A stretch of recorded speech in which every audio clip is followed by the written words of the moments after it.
Twitch-AfrofishOG.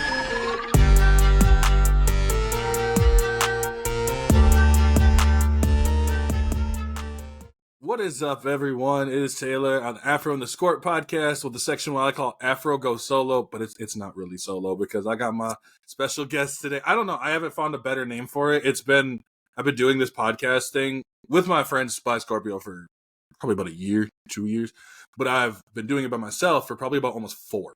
And so, I've never found an actual name. But I got Captain Goofyhunter over here, Sage Goofyhunter. Now that you lore master now, aren't you? Yeah. Yeah, that's fucking dope. But I'm here. My audience want to hear a little bit about you, not from me, but from you. So what you all about, my dude? All right. So I'm a huge ass blurred Star Wars fan. As you can see, 3D print. In fact, print is going right now. I also do a lot of Star Wars content, anime, video game. Well, I haven't done video games in a minute, but just an all around nerd. Oh, that's totally fair. I noticed you get the fucking because when I first saw it, I was like, bro, is it the fucking Konoha jacket? I was like, that's fair. I've wanted to get one. I actually have an anime convention coming up this weekend. Oh, nice. Yeah, it's called Anime 414. It's like the first time they're doing it in Milwaukee. And so they're bringing in, so like Sean Schimmel's showing up. I think like Todd Haberkorn, who played like Natsu and stuff like that. Like they got, nice. I think Monaco Real. Dude, the guy who voices Master Chief is going to be there. And I was like, okay. Yeah, shit. I'm getting the picture. Like I'm getting the picture, getting an autograph, all that shit. 100%. Oh, I'm jealous now. Yeah, it's so cool. I'm excited. It's only a 2-day event. We had but it ain't bad. I'm not gonna be mad at that. I'm gonna be a home weekend. My wife was like, I had this weekend off because I thought we were gonna spend it together, and I was like, you could come with me. She's not an anime person. So I was like, well, you could come with, and she looks at me like, I'm not doing that. I'm like, okay. So I'll see you when I get back around, 6, 7 o'clock. And she's like, you're going to be gone all day? I was like, well, I'm not going to be gone for an hour. I paid like over $50 for this shit. It's a convention. Yeah. Like Saturday and Sunday. So I don't know. I thought it's going to be good. It's going to be good. Admit, I got lucky. My wife, she's not as big of a nerd as me, but she was into anime, just not as much. Although since being with me, she's crossed over into that little realm. Nice. Although she's privy to older anime, so like Sailor Moon, Dragon Ball, all that shit. Did she grow up with that, I'm guessing? Or? Yeah. Okay. So she grew up with all of that, and then I got her into Black Clover. Only reason is because of Asta's fucking loud ass. Really? That is the only reason she was because every time this motherfucker's screaming, she's like, what the fuck is he screaming about now? That's actually kind of makes sense because my wife no real comes to anime. However, I did get her to watch Death Note. Ooh. Yeah, and she was like, it was about first few episodes. It was what really sunk her in was when spoilers for those who haven't watched it. I mean, it's been out for 20 years, isn't it? Almost 20 years now, so get over it.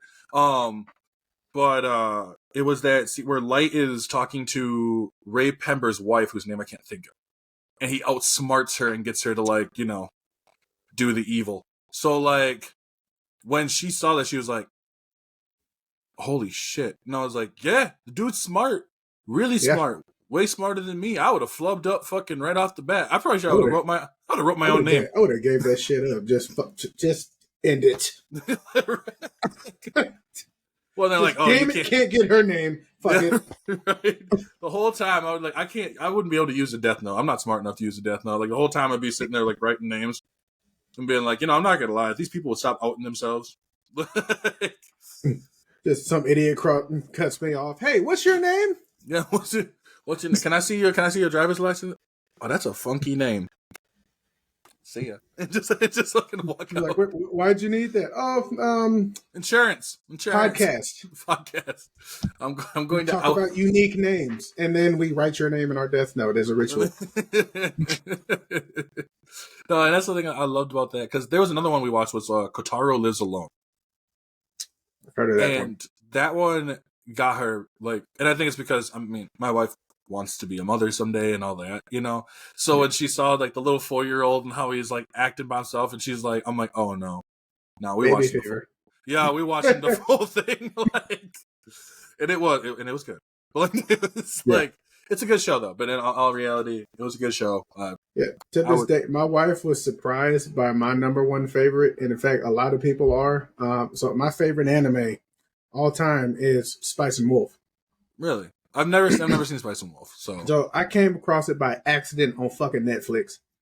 I was looking for something to watch. This was years ago. And I was going through, like, you know, they have like a small little subcategory of anime. Right. So I was going through just a whole bunch of shit and came across it. And I was like, this is weird. There's no action in it. It's a slice of life anime. It follows the adventures of a merchant and a deity called Holo the Wise Wolf. Mm-hmm. And basically, it's just their adventures together. It's not that long. It's like 12 episodes. I think there's 2 seasons. I heard that they were bringing it back, possibly. I don't know how I feel about that. Because just from the looks of things, like whenever they try to do like, oh, let's bring it back, it's ass.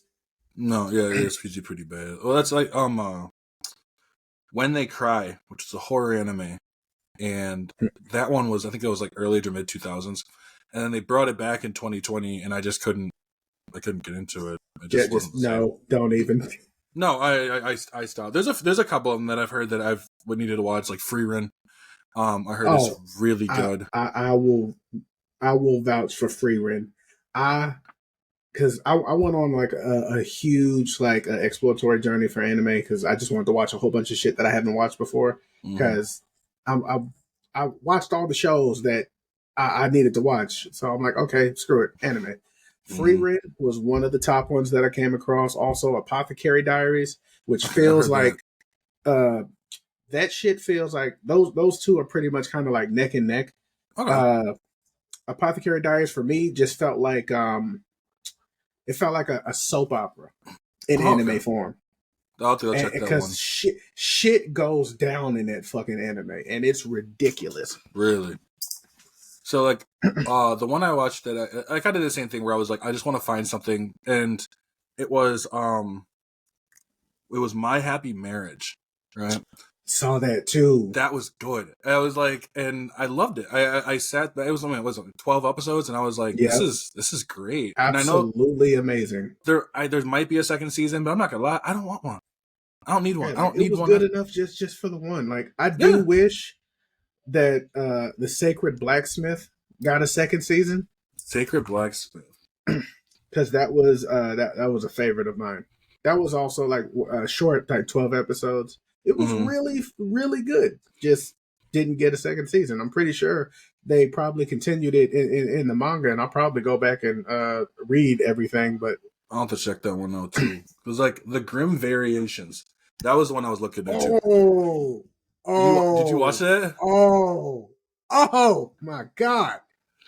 The twist on every single one of those damn stories, like Cinderella, killed me. Yeah, the twist for Cinderella was nuts. For me, it was Hansel and Gretel. And I saw that coming though. For some reason, I just didn't. The one I did see coming was the Red Riding Hood one. Yeah, but I was still enjoying it because I was like the setting of like a futuristic city and then a wasteland, and I'm like, I'm not gonna lie. I know, like I was reading online because some people are like, well, I don't like how they deviated from it. I'm like, honestly, I do. I love how they had, this whole futuristic one. Like I said, the Cinderella one was the only thing they didn't explain, and I'm gonna go into spoilers in this one too, is I don't think they really explained the doll. But I think that might be just her mind. They did. I probably got to go back and rewatch that because I'm gonna have to too. I thought the doll was supposed to be like a manifestation of all of her desires, but bottled up, maybe. Okay. Yeah, that would make Because sense. it felt like, because it always felt like she was people pleasing, but also secretly like getting her revenge, like almost like letting someone shoot themselves in the foot, if Mm-hmm. that makes sense. Yeah, And then the until doll was just like, yeah, I have all these desires, but we're just not going to act on them because we got to be polite. oh yeah, and that's the thing that I thought was wild too. Because by the time like it was crazy. Because for me, like I was like, by the time the ending came around, I'm rooting for the older sisters to just get away from her, and Yeah. I'm like, yo, this is wild. But I would say they're all really good. What was the last one? Was that the Pied Piper? I think it was.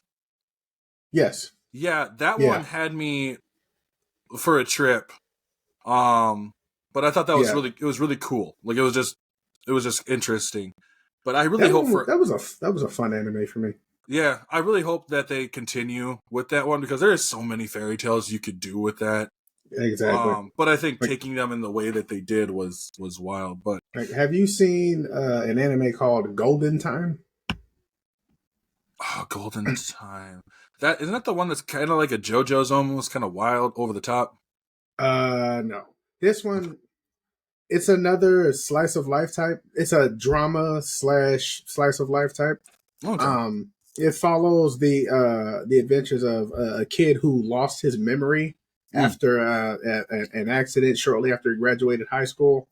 Fast forward like a couple of years later, he's in college, just starting out, and he's slowly starting to get his memories back. And someone from his past goes to the same college, and it's just a whole fucking thing. It's like another one of those like high drama type ass shows Mm-hmm. where it's just fucking annoying. There's one character on there that she's like that really super clingy ass girlfriend that makes Oh. everything about like her love interest and is super obsessive.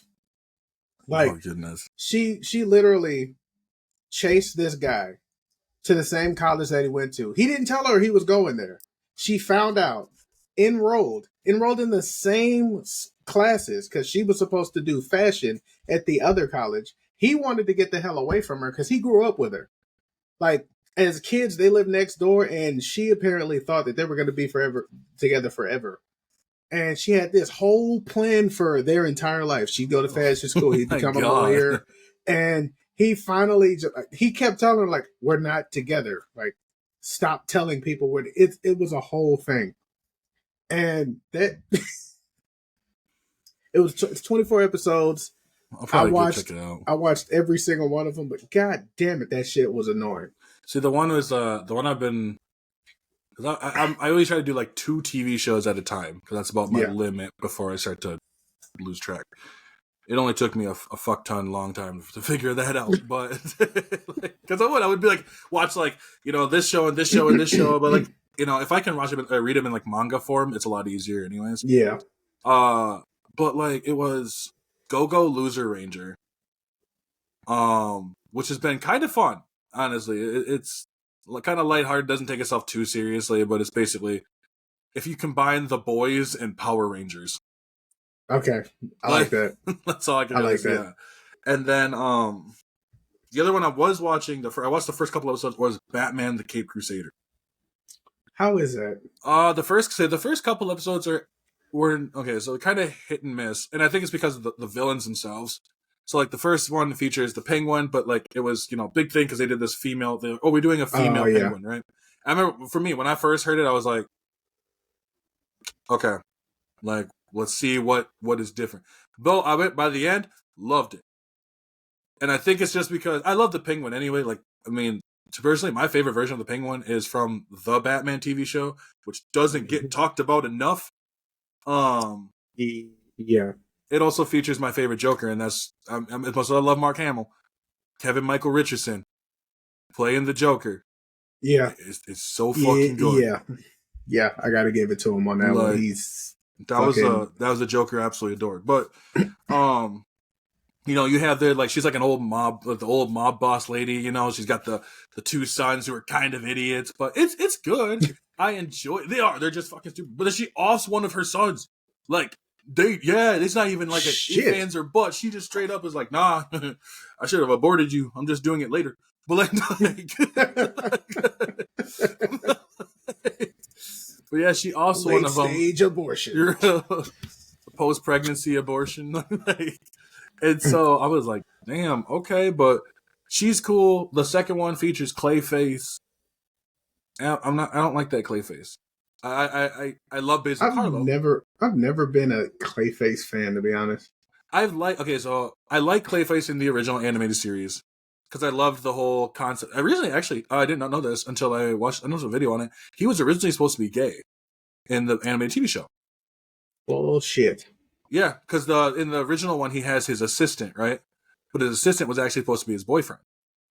But they weren't sure how that was going to go, so they just had a kind of an ambiguous relationship.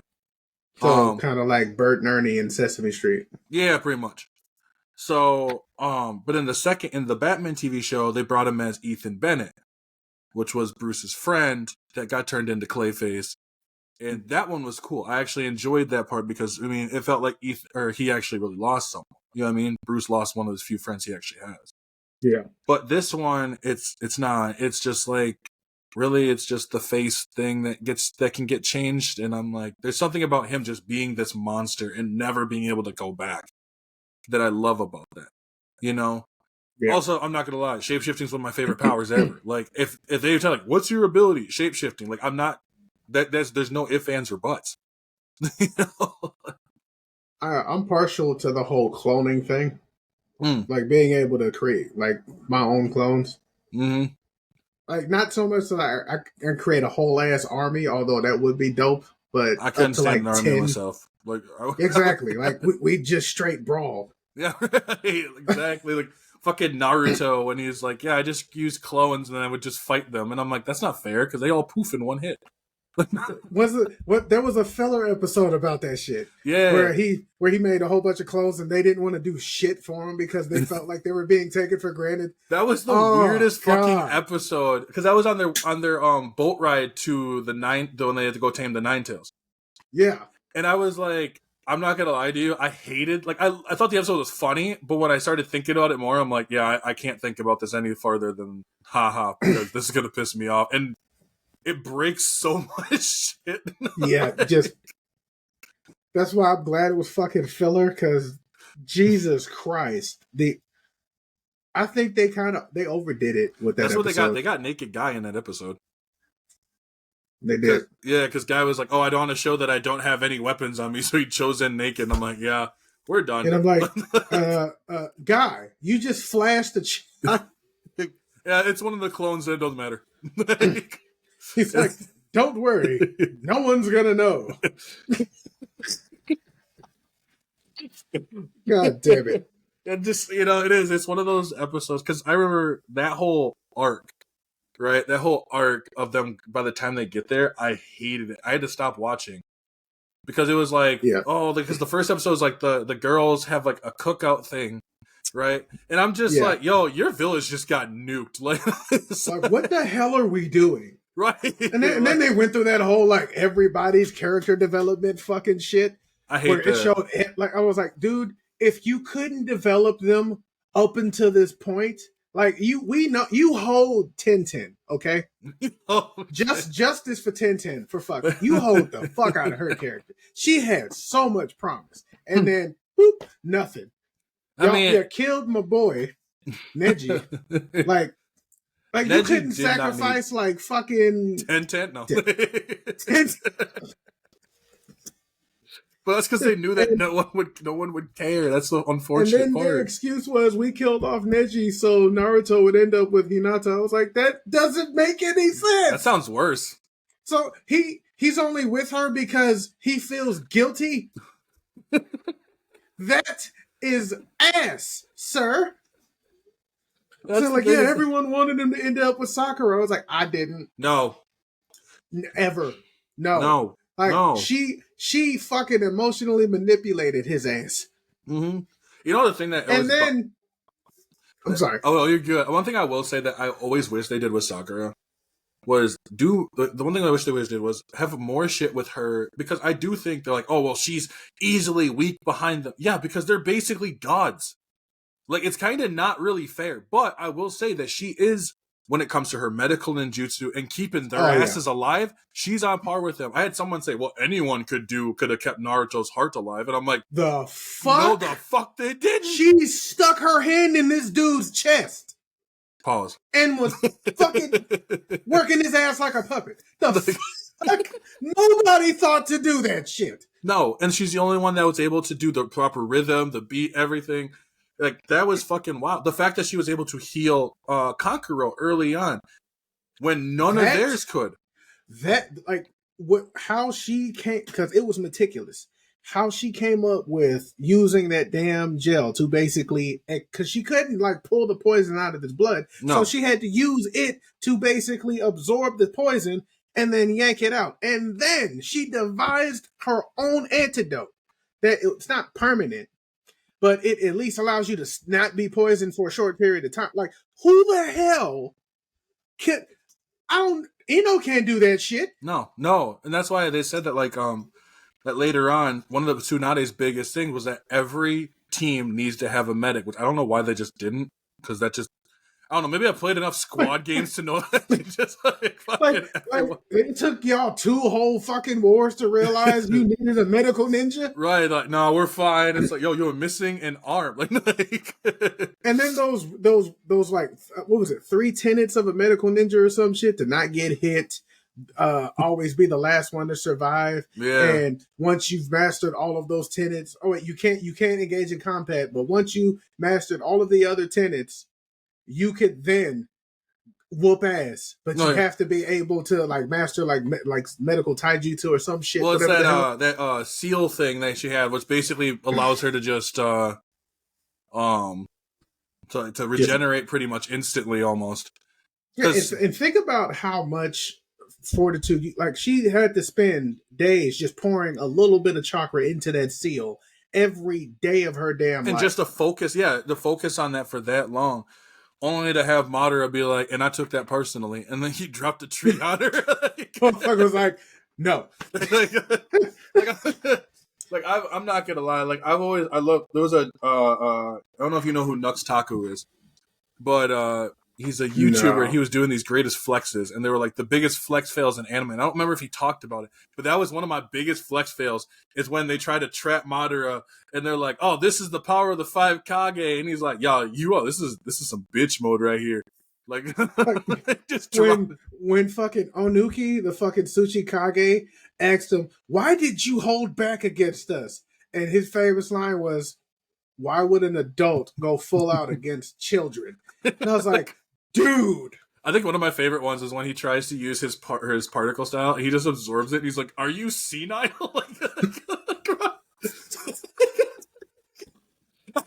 He's just like, "I just ran through your whole squad." Like, Are you out of your mind? I loved it too, because I'm like, man. I mean, don't get me wrong. Madara was souped up by that point.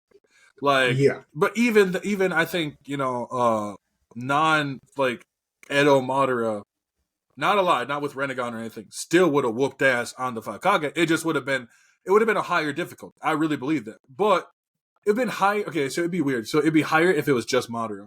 However, if you use Valley of the End Madara, he's got the 9 tails, and yeah, they ain't surviving that. Like, there's no chance in hell. And like your strongest jutsus are like a pebble in the fucking ocean. Oh yeah, and that's the thing is, like, I loved how fucking, they're like, well, he just glazes the fuck out of Hashirama too, which I've always loved.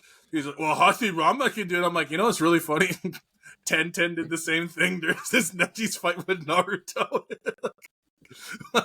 Well, Neji has conceded 360 degrees. Well, Hashirama could heal without using hand signs, and he literally they both whooped their ass. He put a big ass Buddha statue and proceeded to punch me repeatedly. Like, I heard the like the whole fucking time.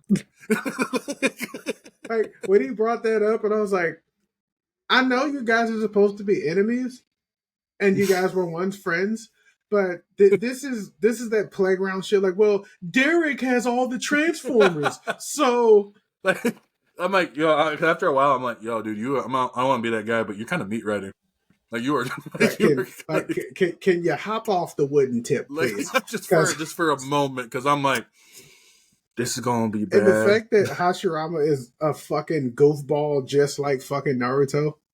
Oh yeah, no, and I love the fact that his brother is the one who has to pretty much like ground his ass. Like, although let's be honest, that moment when Tobirama is like, "Yo, I'm gonna murk this kid," and then dude, I was like, "You really don't like Uchiha?" Like, he's like, "You guys are pure evil," and Hashirama's like, "Yo, what the fuck, man?" Like, it's like, "Hey, read the room." Yeah, right. Nah, hold on, because these motherfuckers have been a problem. You weren't around when I had to put them in a compound. I made you people. What do you mean, you people? I made you guys the police force. Shut up. That was the funniest shit. Because I immediately saw that as, oh, you're trying to keep tabs on them. Because why would you put your strongest, like, because Hashirama disbanded the fucking Senju clan. So that was stupid. And then you made a village with your number one enemy. Then proceeded to put your strongest fucking members in a police force to keep tabs on them. Like they did not know what you did. Well, and the thing too that I also thought was interesting was the fact that, like, it always felt like Madara kind of knew that if Tobirama became Hokage, it was going to be bad for the entire clan. Do I think Madara should have been the next Hokage? Maybe. Maybe. With Hashirama there, I think it would have been fine. Yeah. But because he didn't go scorched earth until after the fact. Yeah. And then everything happened afterwards. Although I will say the one part that, and they always kind of felt like the Uchihas could have had a chance to come through. Obviously, Hiruzen was no. Hiruzen, there was no way they would have, because Hiruzen was kind of a douche. But it's on site for that motherfucker. Oh yeah, that's why he was glad that Orochimaru took his life, because he was like, man, if Naruto really finds out the truth, I still want to run the fade with that motherfucker, because bro, you stuck my boy in the hood with $200 to $300 a month. This motherfucker was eating ramen and spoiled milk every day of his day. No wonder he had to shit all the time. Oh. The fact that he defeated Kiba with a fucking explosion fart 3000. Like, cause bro was front and the center when that shit hit him in the face. Oh yeah.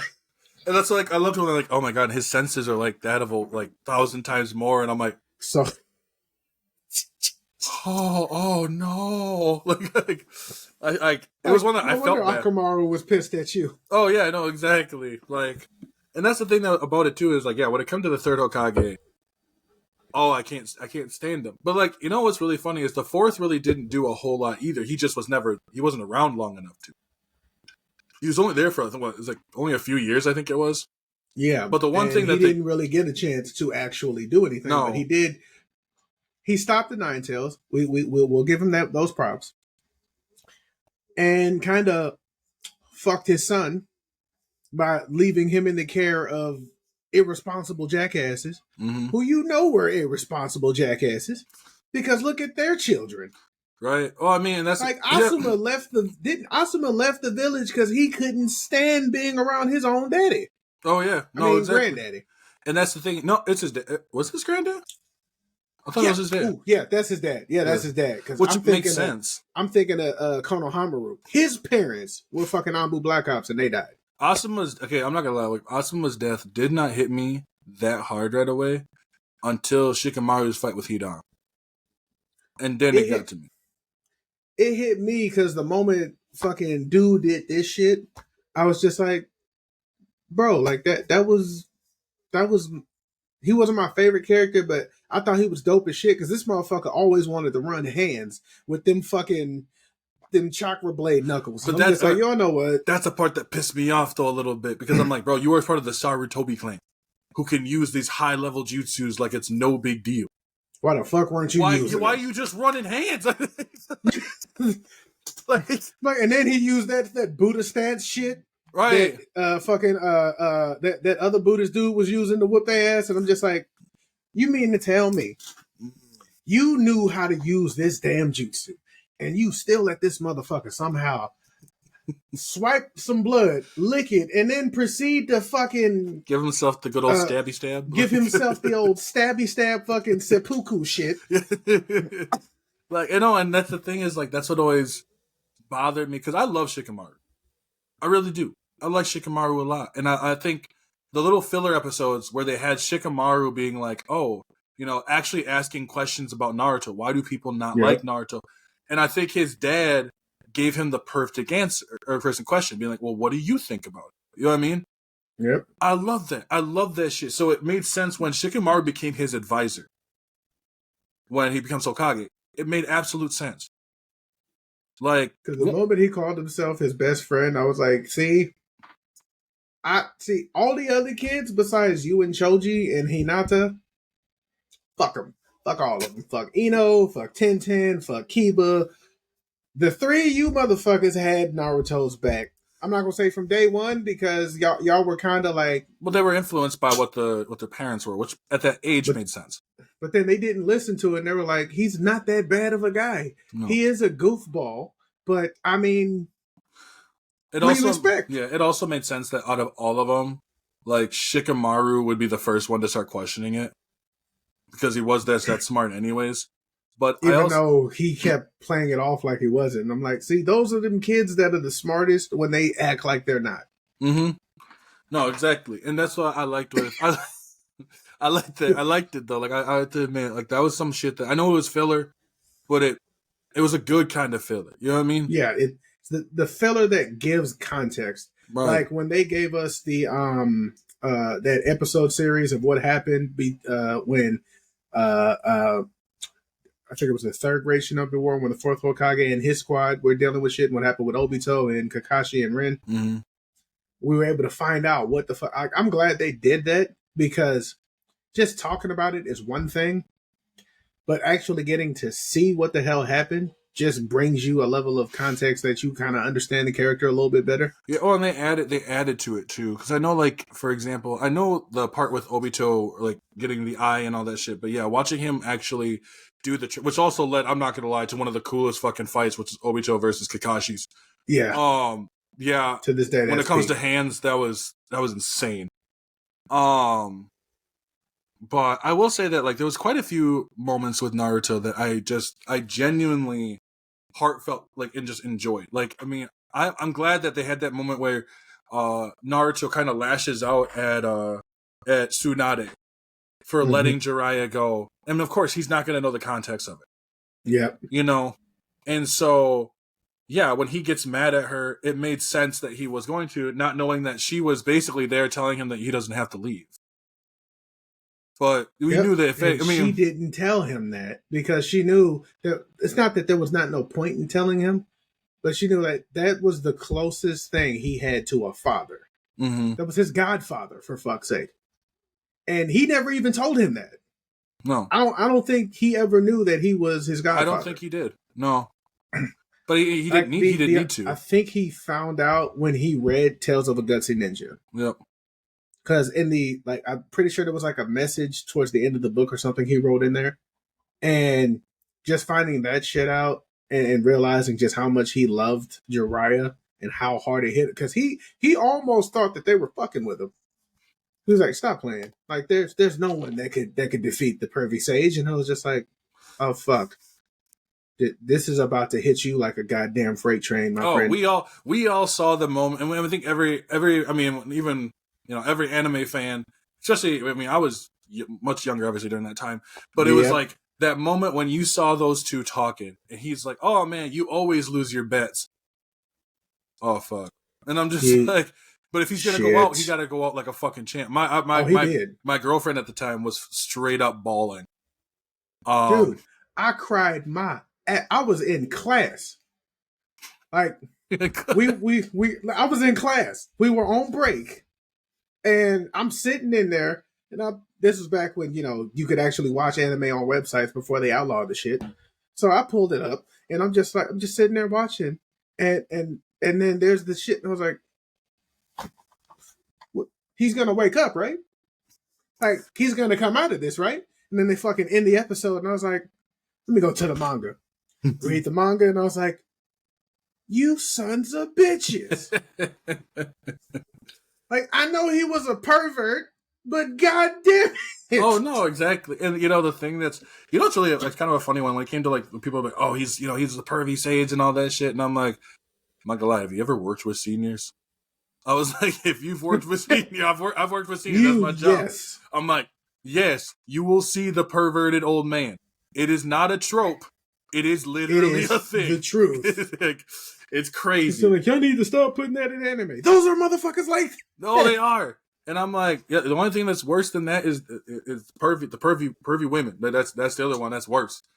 Because they have no boundaries. They're like, I'm gonna die soon anyways. Might as well make the best of it. Like, But it's so crazy when, like, especially because Jiraiya and even the Sannin in general, they really hype the Sannin. And they're like, oh my god, these guys are, you know what I mean? But by the time that Jiraiya goes, and I'm like, shit, that means Pain's no joke. But it wasn't until he just wrecked the village. I'm not gonna lie, there's a scene where Kakashi's fighting Pain, and it's that look when he grabs the rod and he just staring at Pain, and I'm like, oh boy, they're gonna be shit. there's that, like, I was like, I don't know if anyone else can feel this right now, but there's an aura from a drawing. And they're like, hold on. When Kakashi has that old fuck face. Oh yeah, like, and I thought when fucking Kakashi died too. Like, I mean, obviously they brought him back. Oh, he died. He definitely died. Like, when he got to see Naruto his dad, saved his ass. When he saw his dad, I was like, oh shit. Have a seat, son. We have much to discuss. I was like, what the fuck happened? I think for me, it was actually the one that I really loved for a fight wise. It was Itachi versus Sasuke. Oh, dude. That one was so That cool. was the showdown that I was waiting so long for. And it paid off. Oh, it really does. Oh, I think a lot of people underestimated, like, like Itachi. It also leads to the biggest, oh my god, like, Itachi meat writers. Like, there is no bigger, it's rare to find bigger meat writers than Itachi meat writers. Like, yeah. Well, if there's people who think Itachi would have outbeat Kaguya. And look, there are people who think Itachi would have outbeat, like, 10 Tails Madara. Like, dude, Itachi even admitted that he wasn't even the strongest Uchiha. No, like, out of him and the ones in his graduate, Shisui was better than him. And if you take now, right, with, like, all the Boruto shit, there's 4, I would say. Like, he's, like, 4th on the list, I would say. And it would be Sasuke's number 1, Madara's number 2, because at this point, I don't think Madara struggled against Naruto and Sasuke, even with his stuff before. I don't know if Madara could actually beat Sasuke. Adult Sasuke. With full Rinnegan and all that stuff. Obito is number 3. Like, I love Itachi, but I've said before, I was in an anime, a Naruto, like, kind of like a Naruto debate group. And I said that, they were like, oh, there was the most powerful characters, but, like, or not most powerful, but, like, it was like a list, kind of like a competition list, right? Right. And I told him, you can't put Obito on this list because he wrecks everyone. Well, he doesn't wreck Itachi. And I'm like, what does Itachi do against Kamui? Fuck, he doesn't. He's like, well, he said Itachi would figure it out. I'm like, well, I can't beat that logic. And I know exactly the argument they probably would have used, which was, well, Itachi was able to figure out that Ito Tensei was going to be used on him and he was going to be brought back, so he was able to figure out how to break through it using that crow he stuffed in Naruto's fucking stomach. And I was like, bitch, there is such a thing as planning ahead to a certain extent, because he was literally right next to the motherfucker pulling the strings, and he knew the plan that was going to be put in place to an extent. His plan failed. Yeah, the plan failed. He even admitted it. His fucking plan was to use it against Sasuke. Said, if he said some shit about like I didn't foresee like X, Y, and Z happening or some shit, but that's besides the point. We have to do because his entire goal was to undo the Edo Tensei in the first place. Mm-hmm. That was all he came back to do. Well, and the thing was, like, originally the crow that he stuffed in Naruto's mouth had Shisui's eye. Yeah, and it was really designed that once Sasuke showed up, the crow would come out, and then supposed to hit him with that, so to make him go back to the village. Yep. but it failed because it actually worked on Itachi. It worked on Itachi itself. So I'm like, his plan failed. I was like, at what point do you guys think that Itachi would have been able to outdo? I mean, in the fact that Madara is the only one who knew about the Edo Tensei thing, which kind of a stretch, but you know what? It's fine. Actually, I'm not even mad at it because it made sense that the final villain would be the one that could actually learn how to do something kind of like that. You know, learning that there was a weakness to the Edo Tensei, and that's literally if someone else just uses the reverse hand signs. Which, okay. Yeah, and then they just straight up forced him to do it. What are the reverse hand signs? Oh, it's this, this, and this. Thank you. Yeah, and then he just dipped. So it's like, and then the fact that like, because that's what when I talked about with when it came to like the Uchihas, and wait, didn't the second Hokage develop that fucking jutsu? Yep. So even he didn't know that was the weakness. Because if that was the case, he could have literally told them that shit. I don't think he did. Because he was the one who did for and I think it was like kind of maybe like a rough kind of version. You know what I mean? He made it, but then like Orochimaru, it was expanded and improved. And then Kabuto, because Kabuto also another thing people don't realize is Kabuto is pretty high on the list of being like a powerful ass ninja. Like his fight was unlucky for the Shinobi forces that it was Itachi and Sasuke. Yep. Because anybody else, and they'd be dead. Oh, he would have murked them. Like the fact that this motherfucker was a fucking snake sage or dragon sage, whatever the hell. That was kind of cool. He got little horns. And he pointed that out. He was like, I'm looking at it like, he's like, I haven't mastered it as well as Master Orochimaru. I was like, yeah, because you got scales, bitch. He does. Just like Naruto, he's only got the eyes. Like, the fuck? Oh, yeah. And then, like, when he's like, and I'm not a dragon, I'm like, is it because you have nubs? Yeah. Just, okay, nubby. No fucking horns at all. Like, I'm a dragon now. Yo, I watched you put those on your head. Fuck you. Like just E6000. They ran out of cat ears. You can't put me in that environment because I'm clowning. I will not take a fight. I will be that horrendously overpowered guy who just is clowning 24/7. Basically, just Deadpool. Like, I could fucking like end the entire fight, but I don't because I'm not the main character and I know this. So break the fourth wall. Like, don't worry, guys. He's gonna win. I'm not gonna fucking kill him, but I mean. No, for real though, it's like I love that too. Whenever my favorites is always when they square up one person against like the villain, kind of like the Lee versus Gaara thing, and you're like, why are we doing this? That was the most hilarious fight because he straight up pinballed his ass for a good 45 seconds. Oh yeah, and like. And he's just looking at it like, how the fuck is he doing this? And I was like, bro, speed is not your strong suit. And that's the thing I thought was so funny too, is just like, I mean, I think every fan of anime has seen that moment where Lee drops those weights and just gone. And it's just like everybody's like, I saw somebody do like a reaction to that shit. And it was like, oh, they stole that from Dragon Ball. And I was like, didn't the creator say he was it? Bro, Naruto is wearing the same colors as fucking Goku's gi. Get the fuck out of here. The influence from Dragon Ball is actually highly apparent in a lot of this shit. And so what? He's wearing weighted goddamn training fucking thing. Goku's clothes are weighted clothes. Like, whenever Piccolo takes his fucking turban off, throws it, just breaks a rock. Like, whole goddamn crater just opens the fuck up in the floor and shit. Every kid now is like fucking trying to attach weights to their clothes to think that's gonna work. Oh, I was fucking one of them. Like, my dad had these little bitty, like 2.5 pound fucking circles. So I fucking duct taped them bitches to like a jacket and then unzipped it and was like, oh, let me loosen up a bit. That shit's so fucking funny because I did too. Like I'd watch the fight and then I'd try to like mimic the fight movements and I'm like, I can't do this. Like, yeah, over here just like, how can I fucking punch that fast? And you're like, there is no way in hell. Oh yeah, physics. Like, but like that's the thing with the Rock Lee versus Gaara is, that was that moment where, like, you see Gara like look behind, he's looking one way, Lee's behind him, and he's like, "Oh, I fucked up." Over here. What? Like Lee and I don't know. That fight is just so good, and that for me, that was I didn't get a chance to really watch Dragon Ball a whole lot, so Naruto was my first real like let's go kind of moment. And I'm not gonna lie, Lee going into that inner gate, I remember sitting there that week being like, I gotta wait next week. I gotta wait a whole week for this shit.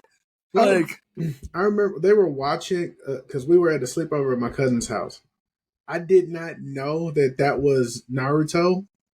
They were just watching this shit, and we were watching that fucking fight, and I'm just sitting there looking at it, thinking like, this is fucking stupid. I didn't know what the hell it was, and if I don't have context and I'm just catching it, I think it's stupid.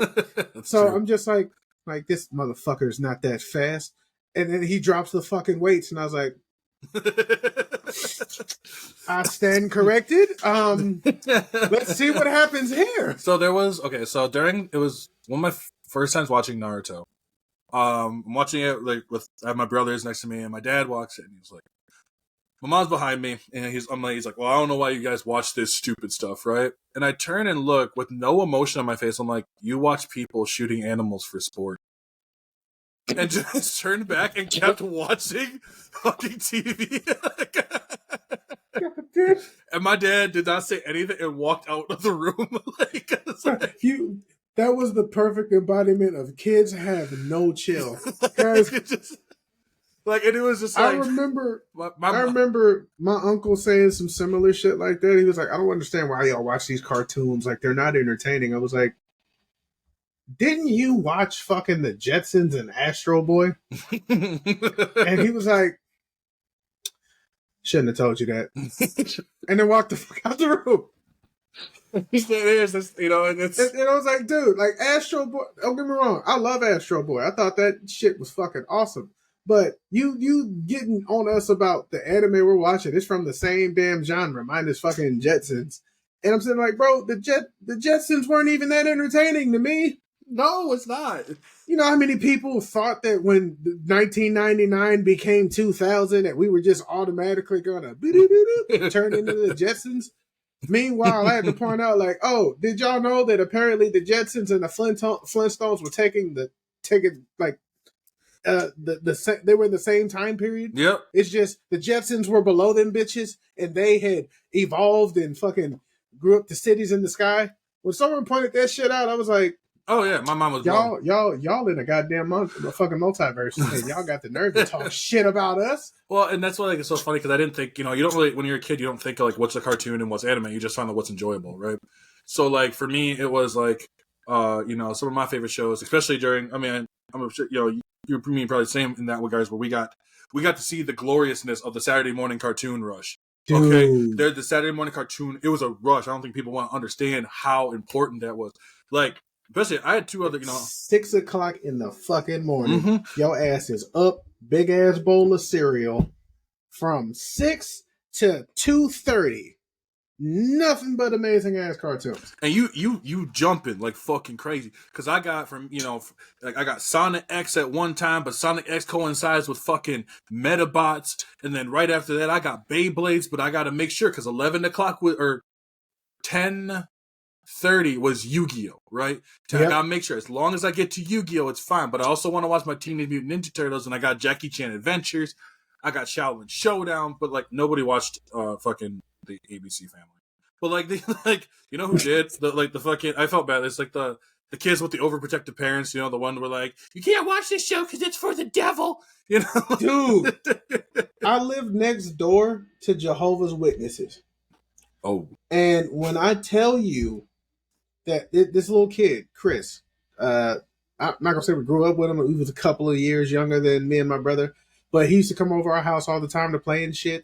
And every time we would watch like Harry Potter or fucking Yu-Gi-Oh! Jackie Chan Adventures, this motherfucker would say, my mom says that that's for the devil and that we shouldn't be watching it. And I was like, where's the devil in any of this? Do you see like a dude in red with horns and a pitchfork and shit?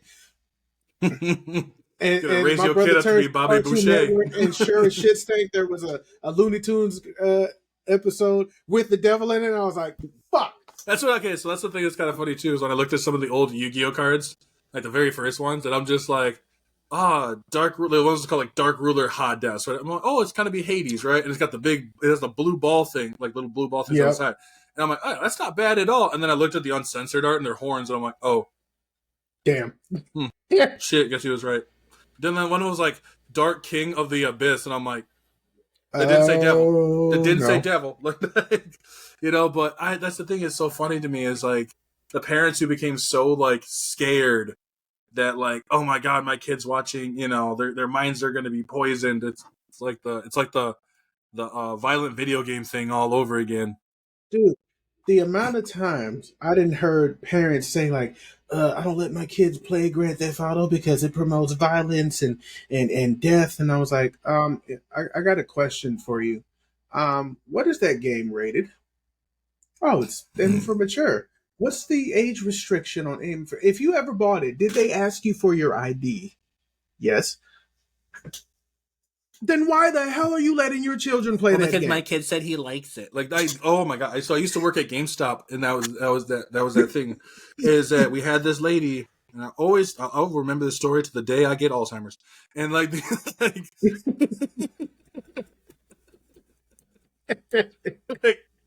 so we had this lady, and she's like, well, I want a game for my kids, right? And I'm looking at your kids like 8 years old, like 8 and 6 probably. I'd say about that. And I'm like, oh yeah, get a Lego, like a game or something like that. Oh, that's too kiddie for them. And I'm looking like, okay, well, you got the Benjamin Button disease. What the fuck? God, I wish I would have said that back then. Like your kid Benjamin Button, like, but like she's like, I'm like, okay, well we have like Marvel's Guardians of the Galaxy, something like that. She's like, well, what about no, I don't want like a game where they can see like lady parts or whatever. And I'm like, okay, that's a lot of them. Like, well, like anywhere where there's women, there's gonna be lady parts. And I say this with the utmost disrespect, but the dumb bitch fucking grabbed fucking Saints Row.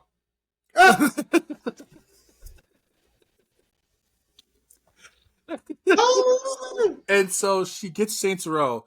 And I look at her with the most like stunned look on me. She's like, well, I was like, ma'am, I don't know, because I don't know. It's the new one, right? It's not any of the good ones. It's the new one. Yeah. And so she's like, well, does this one, can you see the lady parts in this? I'm like, I think they have like partial nudity. I think this says on there. I'm not 100% sure.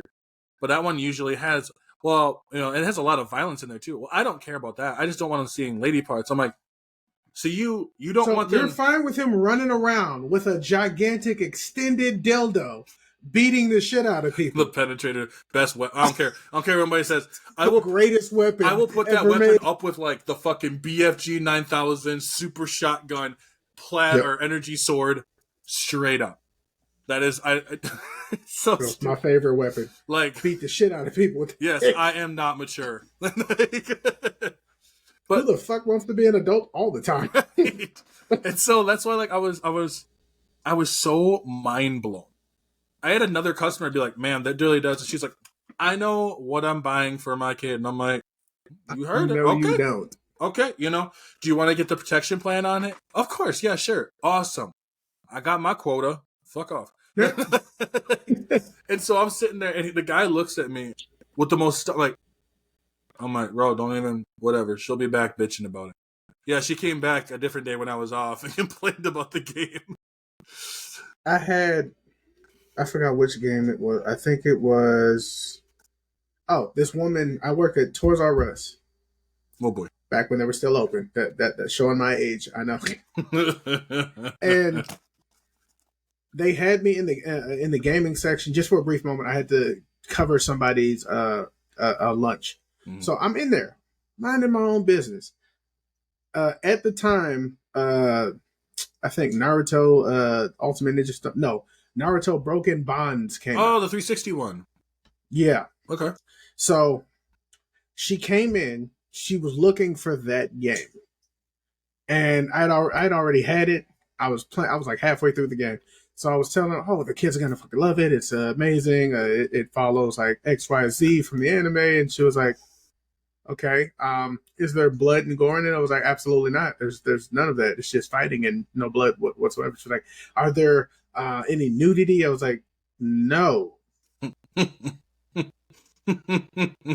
What the I'm telling you everything about the game. Mind you, her kid's like fucking 10. And the kid goes over and grabs, I don't know if it was Grand Theft Auto or no, True Crime. How we still had that on the shelf boggles my mind. But we had it. It was like greatest hits or whatever the hell. They grabbed that. It was like, oh, I want this. And she looks at me and is like, what about this one? I was like, that definitely has nudity in it and violence and blood and gore and guts and nastiness and shit. And she was like, okay, well, we'll just go with this. I was like, oh my God. So she buys it. Oh. She buys it. Leaves. The same day, later on, because this was like early in the morning, like 9 o'clock. She came back at like 2. Walked right up to me. I wasn't in the game department anymore. I was in the toy section. Because I was only covering somebody's break. When I tell you, she walked up and almost tried to slap me with the damn game, saying, you sold filth to my child. And I was like, first of all, I took a step back and I was about to slap her with a fucking baby Bjorn. Because it was a reaction. I had kids jump out at me in fucking high school, and I said, fuck it, started swinging. So she steps back, almost gets hit, and she was like, what are you doing? I was like, what are you doing? Why are you walking up on me? I didn't sell you shit. She was like, yes, you did. You were at the register. I was like, I advised you on 2 games. You picked one, purchased it. I told you what was in it.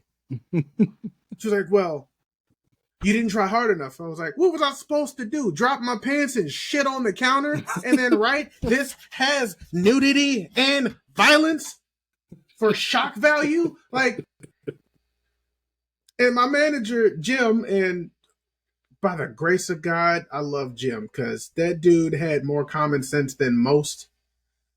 When he's sitting there explaining to her, because she's pissed at this point, she's not seeing reason. He's like, what's going on, ma'am? And she tells him the whole spiel. I tell him my side, and he's like, well, it sounds to me like you made a decision for your child and you did not think about the repercussions of purchasing that game. This has nothing to do with him. He checked everything. Asked you you sure that was what you wanted? You asked questions, he answered them. So you can either return the game and get your money back and get something else, or you can leave my store, or we can call the police and have you arrested for harassing one of my employees. I'm just sitting there like, get her. Fuck yeah. I love. And you know how hard it is to find managers that actually give a fuck about the employees? No, exactly. That was early 2009. That's awesome. And I love that, though. I love seeing when, like, they actually give a shit. Because I'm not gonna lie, when I worked at Walmart, I mean, not that I had one Walmart, yeah, overnight Walmart. Okay, so I had some great fucking times over there. But I did, like, I was, we had managers that did care. I got in trouble by a manager in training for making a black joke.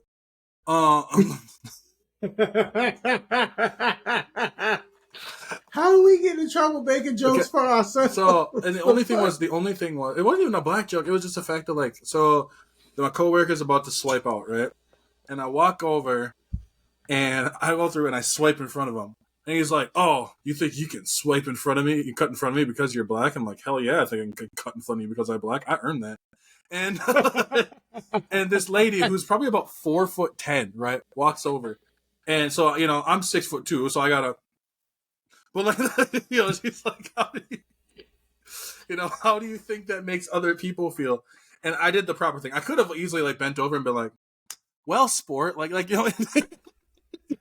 get down to her eye level. But I told her, I'm like, well, considering that I'm the only black person working today, I don't think it really fucking matters, and it's none of your business. I didn't know she was one of the managers in training. And so shit. I get talked to him like, yeah, you got to go into the office. So my manager, like the right below the store manager, right, is there, and he's like, so tell me what happened. And so I just relayed the story back to him, and he's like.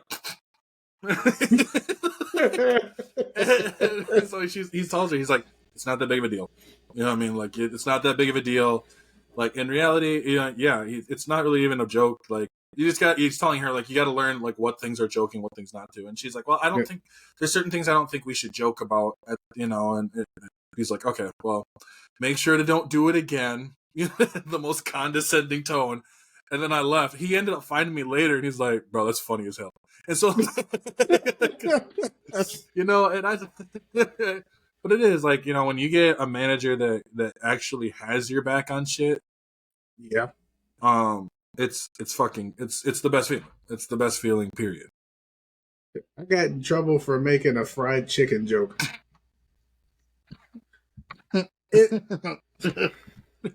So they bought fucking Raising Cane's for everybody, which it's given pizza party fucking.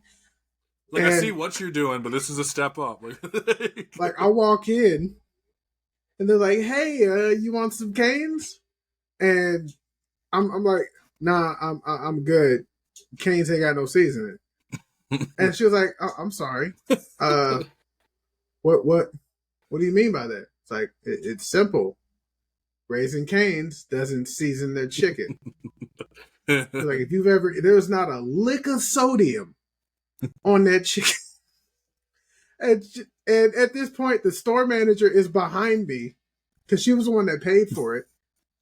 And I don't know this. I'm going on my entire rant. She was like, "Oh, well, who would you have gone with?" I was like, "I would have went with Zaxby's, Popeyes, not KFC, because nah, unless you feel like blowing up a toilet." And all of a sudden I hear, okay, I'll take that under advisement. I turned to look. I was like, oh, fuck. She's like, why don't you come with me? I was like, really? Mind you, I'm not on the clock yet. So I go into the office and she was like, I understand you sharing your opinion, but I don't like what you said about the food I brought. I was like, it's not. Say, did you make it?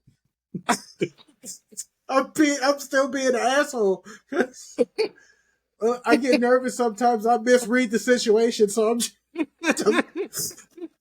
just throwing asshole comments. I was like, "Did you step behind the counter and cook that shit? Because it's got no seasoning. Like you hadn't even tasted it yet." I was like, every Raising Cane's I have ever been to has horrendously not seasoned their chicken. They coast by that cane sauce. You have to dip the chicken in that sauce, and don't get me wrong, that sauce is fucking bomb. That shit is delicious. Mm-hmm. But you, when I say y'all don't season your chicken, you also don't season your fries, because the fries are also plain. Shit, like I'm starting to think about it, because like I haven't had a Cane's since I went to Texas. So like I'm starting to think now, like was that under the impression I was under like the cane sauce genjutsu? Like I was. And I only know that Cane's coast by on their sauce because when I was working for Xfinity, I had been at this job from like we started 7. I've been on that same job, the first one, from 7 till like almost the end of my day. Like I hadn't taken my lunch. I could not figure out how to fix this person's problem, and by the time I did, I had been there for 10 hours. I mean, no, 9 hours. So it was getting to be the last 45 minutes. I hadn't taken my lunch yet. So I pulled up at a Cane's, ordered food, and I'm sitting there just ravaging the shit. And I'm not a sauce guy, but I'm just sitting there like, fuck it. and then I sit there and I was like, what the fuck is in this sauce? you just sobered up like and then I'm like, so y'all don't put seasoning in this shit because everything is in the sauce. So all I need next time, I'm gonna come with a big ass bucket of the sauce and just paint that shit on the chicken. Like, because it was delicious. I even dipped the fries in the shit, and I'm just like, dude, I've been eating Cane's for a long ass time, and like I like the crispiness, I love the tenderness, Yeah, the it's juiciness. Like it's got everything. It's just missing salt. And my wife had me go to Zaxby's one day, which is basically Raising Cane's with seasoning. And I ordered the because they have similar shit almost. And then I ordered like the same shit I get from Raising Cane's, and I'm just like, see, I'm gonna have salt. to look up. That's all you need. What is this called? Zaxby's? Yeah, Zaxbys. Okay, American restaurant train. I want to see if there's one near me. So I want to try the Zaxby. Oh, I bet you they're fucking not. Google Maps. I came across them in Louisiana, and they just started popping up here in Houston. Yeah, they ain't even close. I was born in Houston, by the way. So, well, shit. Yeah, there ain't none up here in near Milwaukee. Damn.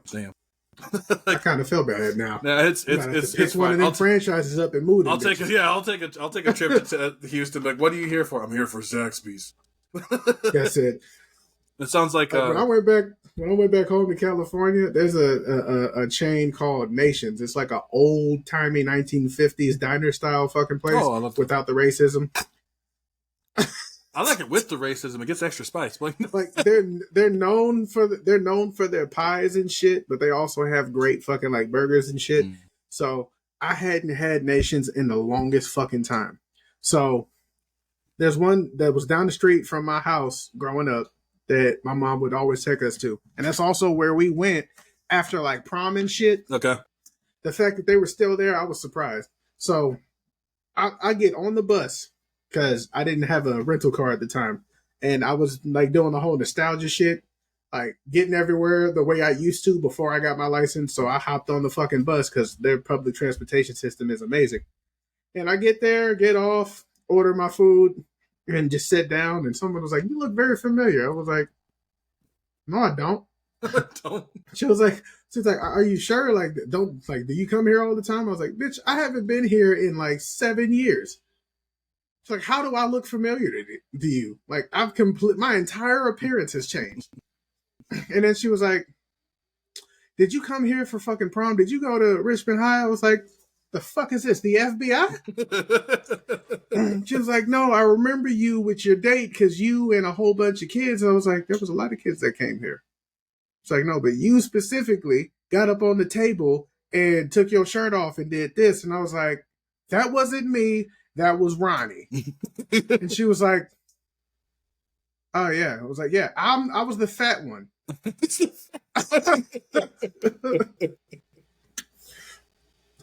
Oh man!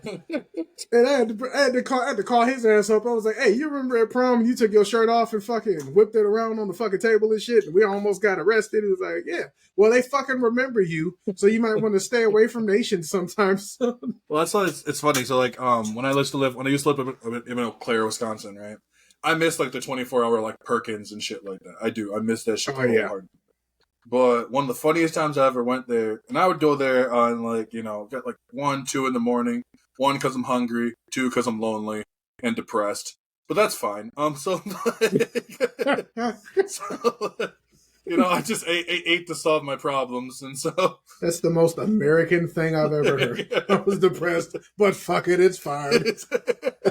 But like, so I go there, and it's right after the bar closed and stuff, and all these, all people, it's kind of busy. People are running back and forth, and this dude walks in. We got this girl's arm around him, and he can tell they're like, she's all loving up on him. And I'm sitting there with a friend of mine who crossed there. All of a sudden, I hear this screaming from this lady behind me. What the fuck? Come to find out, that's his girlfriend behind me. And all you see, oh shit, and just walks back out the room. So she's sitting there, she's pissed, she's screaming at him, and I'm like, everyone else is just kind of silent because they're like, what the fuck just happened? And I'm like, holy shit, dude! Like, I was like, damn, because I'm not that kind of person. So like the have the balls to just like go out and shit to me was like, I'm not gonna lie, yeah, it's funny. It was fucking hilarious. But damn, dude, I was like, oh my god, I don't know why, but inside I was like, this is better than I expected. Like I just expected awkward. Yeah, I just expected to eat my pancakes and then leave. Like, speaking of awkward moments, I went. Damn, was it a Chinese restaurant? No, it was a Chinese buffet. This was the weirdest Oh man, shit that ever. needs to be all you can eat. Like the Chinese buffets need to be like 24 hours. Yes. Look. That I will sign that bill into law. Shit. Because this one was fucking, they had green tea ice cream, which yeah. Oh, It wasn't like soft serve. You had to scoop the shit, but it was that big ass like fucking container in the freezer. You just, oh yeah.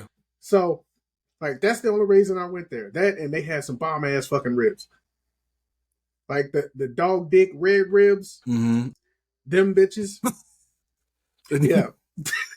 I know what I said. I was like, wait. I was like agreeing. And I'm like, wait, no. Wait. What? Whose dick? Like, I can't put this on TikTok. Like, no. So I don't know what they did. I'm pretty sure that was like Korean barbecue style ribs, whatever, but they were delicious. And I'm sitting there minding my business, eating my food, and all of a sudden I hear, "Daddy!" I'm like, "Whose?" I'm saying, like, not mine. And then I turn to look. There's this little girl, like running up to me, and I'm like, "Oh no!" And now I'm over here thinking, like, "Shit, who did I get pregnant?" And because I'm over here thinking, like, because obviously that's not my child, but in my brain I'm like, could it be? Like, did she just point me the fuck out? And I was like, yeah, that's your daddy, that deadbeat, go say hi. And I'm just like, so she runs up, hugs my leg, and I'm like, it's like, where have you been, daddy? And I'm like, and then I hear somebody say Kaya in the deepest fucking voice I've ever heard, and I turn to look behind me, and him's like, what the hell are you doing? He ain't your daddy. I am. And she looked up at me and she was like, oh. And then fucked off and walked up to him. And I'm like, at that point, I was like, yeah, you know what? I'm going to take my ice cream to go. Can I get a... I would have fucking, yeah, no, I would have bolted. See, like, the thing that was funny, because, like, when I worked at Walmart, every once in a while we get parents who would just bring their kids in at like 2 a.m. So their kids are still like zonked out of their minds, right? Yeah. And we had this one kid, you can see him, he looks like he's like 5-6 years old and can't find his mom. So he's crying. I'm working in the pet section, he's crying out. So I'm like, let's go find your mom, right? So we walk over, she's over in the hardware section about 5 rows of, aisles down. And so I bring your mom over there. The mom is glaring at me. Like, bitch, if I wanted to take your kid, I would have just walked out the fucking door. Like what kidnapper is looking for the mom? So then you'd be like, hey, I got your kid. Yeah, right? So I handed it, and she's like staring. I'm like, sorry that I'm being the responsible one here. Like, but no, it was a really, I don't know why it was, before I quit my last job, there was a really funny moment. And I was singing that song, part of Jay-Z when he's like, allow me to reintroduce myself. Well, apparently the old lady heard me and she's like, oh, well, my name is.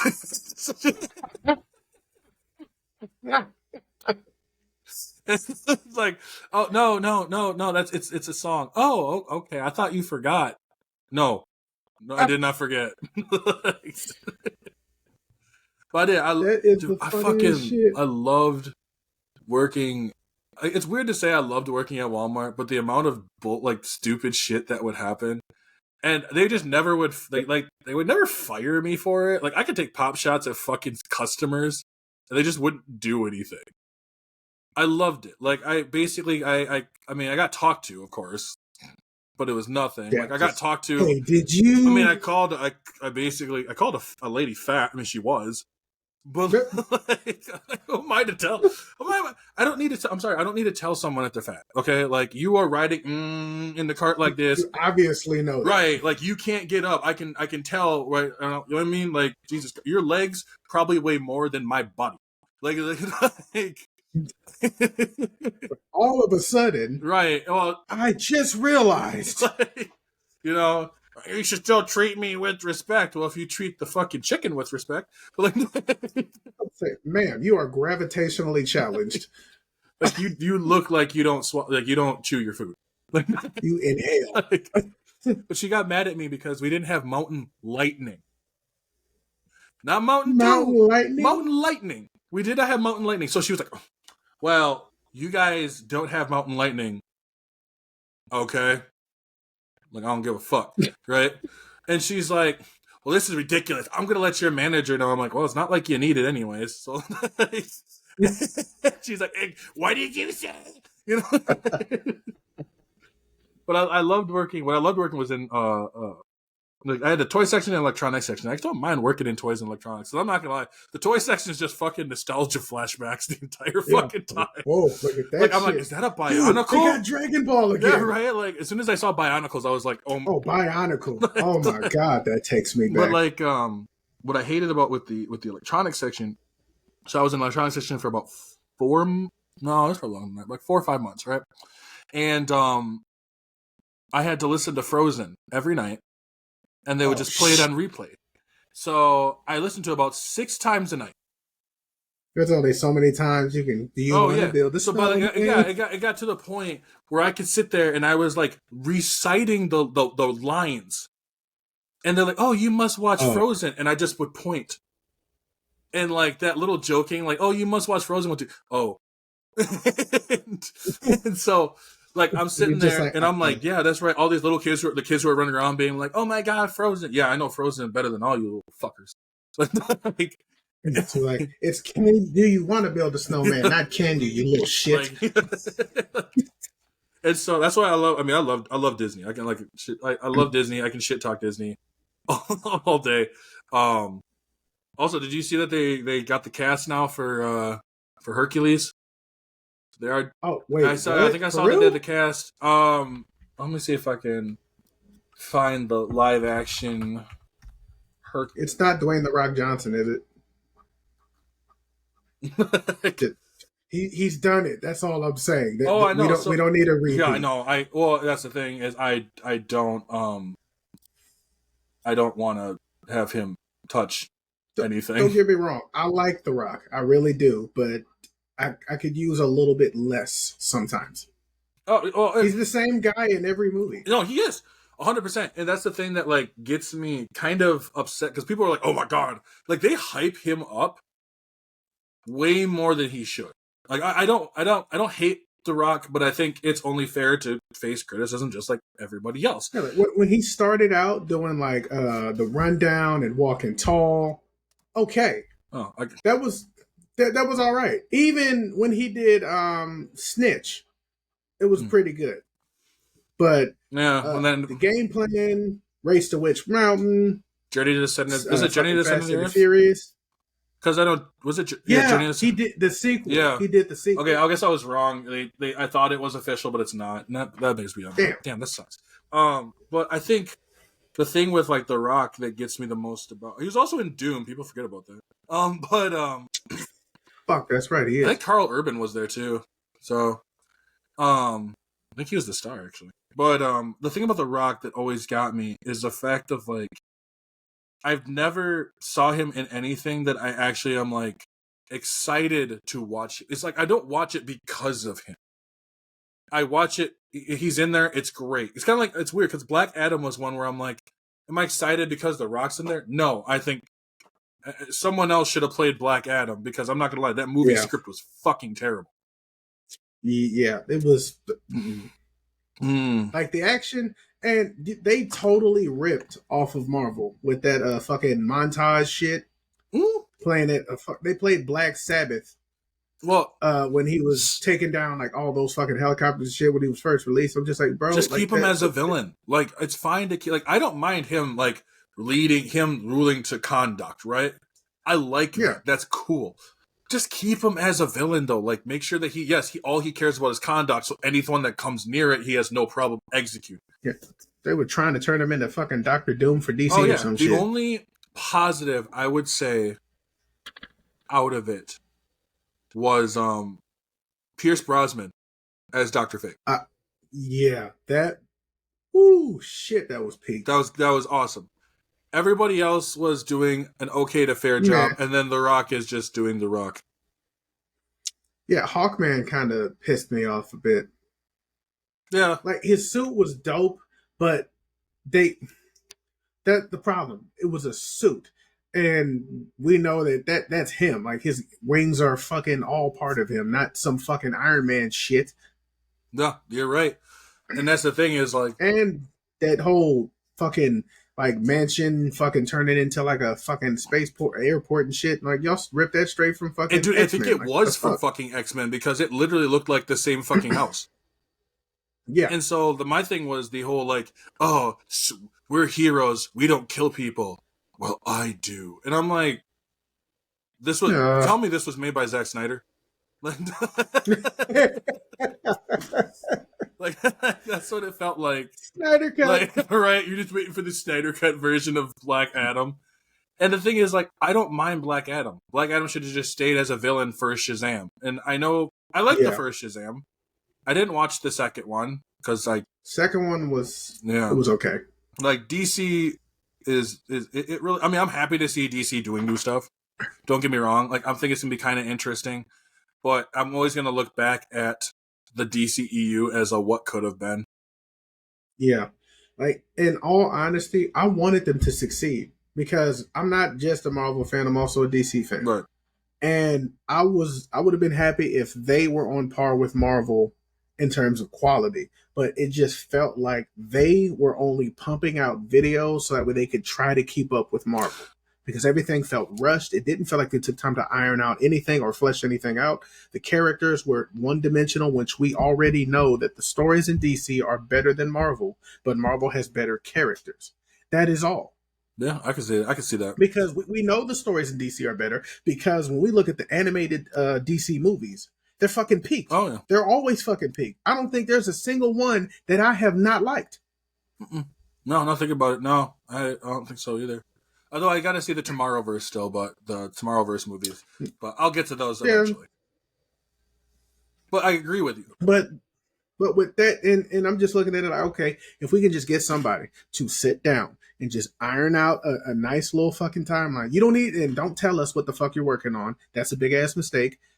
Kevin Feige did that shit, and I honestly feel like phases 4 and 5 have suffered because he told us everything that they're working on, which because it took away a lot of the surprise and the mysticism because we knew what the fuck we were getting, and then in the trailers they gave us way too much in the goddamn trailers just to appease the ones that were bitching. Those are the ones who fucking suck at media literacy and comprehension skills in the first fucking place. So when they go and watch this shit, they're still bitching about shit that they spoon fed to you. No, that's definitely true, and that's the thing is like with Phase 4, because Phase 4 really didn't capture me at all. I didn't really watch WandaVision because at the time I didn't care about Wanda. I never really cared about Wanda. She was never really one of my top ones. So I like, if I don't want to check it, I wouldn't.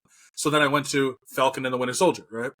I personally felt Falcon and the Winter Soldier was pretty boring for the most part. But I do they do have a couple highlights, and one of the highlights is honestly John Walker. Like I really enjoyed him. I actually enjoyed the fact that showing that not everybody can be not everybody can be Captain America. It makes sense that not everybody can be Captain America. 2, what I liked about John Walker though too is the fact that he felt more relatable than a lot of it. He does have that constant struggle when his friend dies, right? And he goes after the fucking terrorist dude and kills him. Yep. I wasn't mad at that. Because I'm pretty sure anybody else who all of a sudden just watched their buddy die in war would probably lose their shit too. Especially when he was all hyped up on the fucking super soldier serum anyways. So and it was really hard because the Flag Smashers could have been something cool. The thing that also but they just relegated them to like a sub threat. And it seemed like they didn't want Carly. I think that was the girl's name. They didn't want her to be the villain. And I'm like, yo, you just blew up a building in like episode 3, right? With people in there. You are a villain. But like Sam constantly trying to be like, no, she's not. And I'm like, yo, I'm not gonna lie. She is. Like, you have to kind of admit, like, yes, you can understand that like they're doing it because she feels like this is the only language they understand. That doesn't mean you do it too. But the big thing I will say, the biggest problem that I had with that show is the fact that they tried to tell us something that we didn't see. They tried telling us that after the blip, that things were good and it was peaceful and it was perfect, you know what I mean? But we didn't see that. We saw a 5-year gap where it was pretty fucking horrible. People were not over this. People were not over this after they came back. Yeah, people are still suffering, and then y'all just made it like, business as usual. Like when that little scene that kind of it was the scene when like Sam is kind of criticizing the senators, right? Like I get it, I get why you guys put the scene in there. I personally don't like it because that's a situation that no one would ever expect to be in. So when the senator's saying they don't really know what to do because all of a sudden, it's like having half your population come back out of nowhere. I mean, it has never ever happened before. So they're trying. So we're in new. We're trying to figure it out. And like, well, you guys need to do better. Yeah, I will when we figure out exactly how to restructure the world. So yeah, it's like it's not just America that this happened to. This is the entire planet, and that's why America lost its shit because so God forbid something happened outside of us. So yeah. It's not about all of us. That's why I think with stage 4, like I even watched She-Hulk, right? And I'll admit, because I knew it was a show that did not take itself seriously, I was able to thoroughly enjoy it because I didn't take it seriously. I think and that's totally fair. I think with She-Hulk, I was just kind of like, it's a show that exists. I don't hate this, but I don't find it very good. And I think it's because of the fact that like it was made for the 30-year-old women show. That's why I was joked about it as. It was like it's made for it felt like they just here you go. Throw that out She-Hulk's gonna be in a future movie anyway, so fuck it. So, there's and then I kind of skipped to some of them. I didn't really watch Miss Marvel. I actually thought that was pretty good. Yeah. I know it was marketed towards mostly teenage girls. So her age. So I'm not the target audience. Right. I knew that going in. In fact, I always try to keep that in mind when watching certain shows, that this is probably not a show that's made with me in mind. So take it with that kind of a grain of salt and just see it for what it is. The storyline was actually pretty good. The pacing was kind of roller coastery. Mm-hmm. It was up and down, but they did iron it out. It actually did give some decent character development. A lot of the characters didn't feel too one-dimensional, which is very difficult to pull off in a 6-episode show.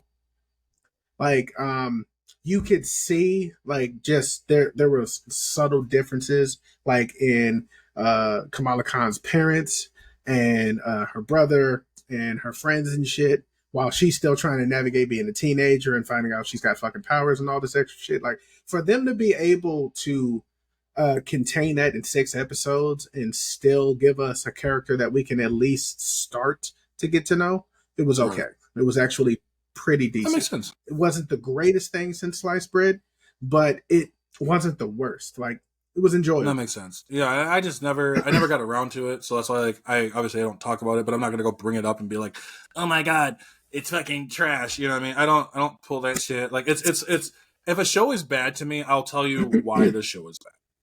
You know? Exactly. And then when I don't know why the show is bad, I just call it woke. So like, like, you know what? Fuck yeah, it's like it's woke.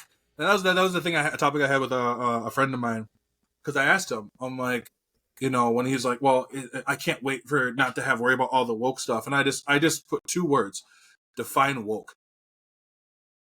Didn't do it. And, he put is DEI, right? He put DEI as it. And so I tried, and the first one he's explaining it, and then my favorite part about this whole thing, and it's not just him, it's everybody that I've ever talked to about it, is they will give you an answer sometimes, but then they immediately will divulge into either that's just my opinion or something like where I come after, and I'm like, no. So actually, I had a friend of mine who was talking about something else. It was like Kamala Khan, right? And I want to get too political into it, but all I asked her, I was like, I want to know why, because I think I'm not doing it to be judgmental. I'm doing it to literally curious of why you don't like her, right? And when you delve into, well, that's just my opinion on things, I say no. And the reason why I kind of it's not an answer. And the thing that funny about it is, I'm like, y'all, and this is why I mentioned to the other friend too, who said DEI, is like the thing that gets me, and I'm not you especially. But there's so many people who will delve back into, well, it's just what my opinion is, which is really funny because you're not giving an answer, and then you're kind of pulling it back. instead of just actually. Yeah, like you made a statement and said, "Oh, don't question me because this is just how I think." I'm like, you didn't tell me your thought. Exactly. You made a statement and you didn't elaborate on it. Like if I tell you that, I don't like mayonnaise. The fuck's wrong with you? Because that's just my opinion. Yeah. And then they say, like, well, why don't you like mayonnaise? It's like, oh, because it's mayonnaise. I don't like it. That's not an explanation. Now, if I go in and say, oh, well, as a kid growing up, I had to eat spoonfuls of the shit, and because we didn't have food while waiting for my grandmother to get home from grocery shopping, and then in the 90s, that is an all-day affair. So you're waiting from the afternoon when she leaves to damn near late at night when she gets back because she just so happened to run into Carol at the grocery store. Now they spend 3 hours walking and talking. Fuck Carol, man. Like, it's always Carol. Always Everyone Carol. talks about, oh my god, it's Karen. No, it's always Carol, okay? Carol is the first Karen. Carol is like aged Karen, okay? You evolve, like using you evolve with the privilege stone and become a Carol. Like, the audacity stones. The audacity stones.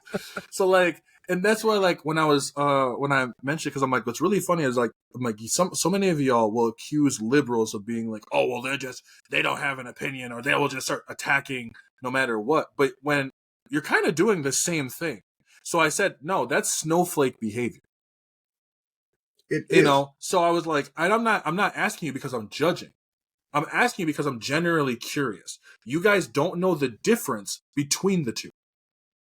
And you don't know when you're doing the exact same thing you're accusing someone else of doing. And so later on, I actually saw a thing of, it was like, if you vote for whoever, unfriend me. And I'm like, why would I do that? You say stupid shit. It makes me laugh. And so like, oh, because I didn't vote the same way you did. Now we can't be friends. And that goes for everything. Like your fucking mayonnaise trauma. That's probably the reason someone else falls to the dark side. And so, like, like it's over, Anakin. I have the mayonnaise. Keep that shit away from me. I like my sandwiches dry. Like, well, then you all lost. Oh, shit. But like, I feel like, and even obviously, I saw your videos with the Acolyte, right? And the Acolyte was such a big up and down, and it was pretty. It's interesting because that show too is another one that people got really up in arms about. Yeah, but they were trashing that years before it even came out. Like I had followed the because the Acolyte and the Obi-Wan Kenobi TV series were the two biggest names of shows that they were slating to get ready for. They were talking about the casting, the scripts, all of that shit. And I made the mistake of following a creator on YouTube by the name of Mike Zero, who, if you've heard, then this dude's videos are so one-dimensional. He gives you no information, or he gives you so little information in an entire 12-minute video, and then tells you to stay tuned for the next video. Yep. He spreads misinformation and lies. The information he gets is not even fucking accurate. And once I realized that, I had to go, one, unfollow his ass, and two, do my own research. They were review bombing a show that hadn't came out. They were already calling it woke and DEI and all kinds of other shit before they even knew the cast that were coming in. Like, Brie Larson was attached to this project in the beginning. She was supposed to be the main character. Oh, that's right. Yeah, because she was supposed to be. According to him, Mike Zero's goofy ass, he said, she's supposed to be like some Jedi god. And I was like, no, this show is supposed to be about the Sith. I read their fucking reports. And he said something about, they're going to try and destroy the Force. And I was like, how the fuck are they going to do that when the show is set before the events of episode 1? They're not doing that. They're more than likely they're going to expand on it. And that's the pushback I keep seeing. Every time someone expands the knowledge and the lore, they push back on it. They always fucking push back on it. It's fucking ridiculous. I'm like, bro, you've had Luke Skywalker in the EU do some of the most outrageous things a human being can do with power. That doesn't give you pause. Because it's Luke. But a show, it's Luke. It's Luke. Like Luke can do no wrong. No, right. And I totally get that. Like I totally understand. Yeah, fuck. Mike Zero is one I think actually his it's ironic that his video popped up like yesterday. I think one of his stuff. Yeah, and I don't remember what it was actually about, but it might have been about sports because I know he used to talk about sports at one point, and then he pretty much got clowned hard on that because of the same shit. He would just come up with the most wildest shit, and because like I remember when I heard that, I was like, okay, so I always mentioned that I'm cautiously optimistic of the Acolyte, right? That's a great like way to be though. And I try to keep myself with every episode when I go back to it, probably not, but it's just when I went back to rewatch it or to watch it for the first time, and I tried thinking about like I'll get my initial thoughts and then I'll think about it more afterwards. That's why like with the last episode I kind of had some issues with towards the end of it. And I think the big thing of like, they were saying about, it's this, whatever the character was, eventually you find out this, the black woman named Osha, and stuff like that. When I first heard the Acolyte, I think the first thing I was really expecting was more of a dark side. You know what I mean? Not as much of this try to balance between the two. Yeah, when I hear, that's what I was expecting. And when I hear Sith, when you're like, okay, we're going to take it from the dark side itself, that's where I'm excited for. You know what I mean? Because I'm like, okay, so there's multiple ways people fall to the dark side. We've seen it. I mean, Anakin, Sidious, Dooku is another one. Dooku is probably one of my favorite ways where he didn't fully really turn till towards the end. Yeah. But I think that like the way that people started going about it and how much they were like ranting and raving, and I'm like, let's just watch the show. I try to keep quiet. I try to keep quiet on all that shit until the episodes come out. Then I'll give my thoughts on it because like the first episode, the only issue I had with it was watching and I'm delving into spoilers, so if anybody don't want it, that's fine. 3, 2, 1. Okay. So is the first one for me was the like Master Indara losing right off the bat. Kind of bothered me, and I think it should have been, if you're an assassin, you don't just walk up to someone. Like, that's a really shitty job as an assassin. Like you fucking suck at your job. And I know they wanted... like, they're not supposed to know you're there, God. Like, I know they wanted to make her seem like she was this all-powerful, this powerful, non-using... Which I'm fine with her just using knives and stuff. But you don't walk up to someone and be like, I'm gonna kill you. Strike me down with all your might. Like, that shit was some 90s level fucking Power Rangers. That's the shit you hear before you hear the little doodle doodle doodle doodle doodle doodle doodle doodle Pokemon battle, Prepare yourself. Like, you just hear round 1, fight. And that was the one thing that really kind of, where I was like, okay. And also the fact of the bartender just not getting the hint and leaving, I thought was kind of funny. Yeah, he's just fucking standing there, just staring at him. And then she's like, "Well, I used him as a distraction to get to, to Master Indara." And I'm like, I don't want to be that guy, but bro, what are you doing? Like, why are you just? And then she offed him, and then she just shows up near him, and then she leaves, and I'm just like, well, you are some of those criminals that I see on like World's Dumbest Criminal. You know what I mean? It's like, yeah, there's a witness, you dumbass.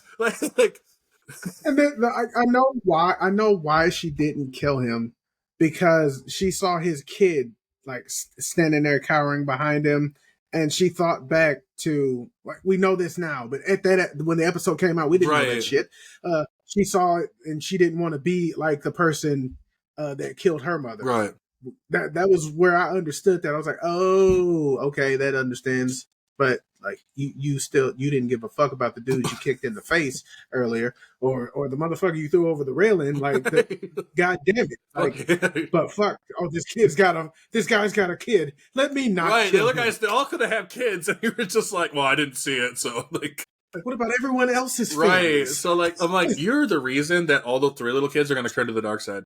It's like, they're going to seek you out and be like, my name is Inigo Montoya. You killed my father. Like, I just feel like that's what that part where she walked up to her. I swear to God, I thought that was the motivation for that scene, right? where she just walked up and was like, "Master Rindara, I am here to kill you. Strike me with all your might." And I'm like, Inigo Montoya, if you don't get your ass, like, you know, and I just like I was watching that too, and I was like, you know, I know this is Star Wars, but it made sense when like Dooku would do it because you know he was that dude. But yeah, like I'm like him. you don't earn that level yet. Okay, you're in. Like you're not super rich, devious, fucking most decorated lightsaber duelist in the Jedi Order type of person. You just a person with the wrong job description. You are right now. You're no. Yeah, you know. And so when they finally got to Osha, and there was a lot of actually when I start thinking about it now, it's almost more like humorous. Like the fact that they took her on the ship and then just left her with a bunch of droids. That shit was and I was funny. just like, I'm sitting there like, you know, there's a difference between incompetent and just low grade stupid. Like you put her in a cell with a whole bunch of other criminals who also have the ability to short circuit droids and didn't think shit would go wrong. Right? No, exactly. And you know that the one dude can short circuit them with his mind. And it always made me laugh. He just never did that before. Yeah, like you waited until that moment. Like, why'd you wait? Yeah, I'm gonna fucking female on ship.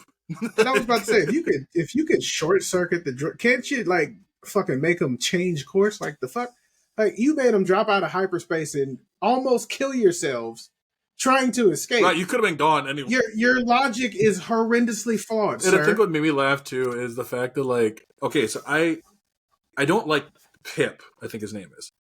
And it's because they just break him off whenever they need to and then stick him back on. Like I was like, fucking Swiss Army droid. I was like, this dude's a literal Lego. And like, but as you know, Star Wars also taught me that I can survive crashes from space as long as I put on my seatbelt.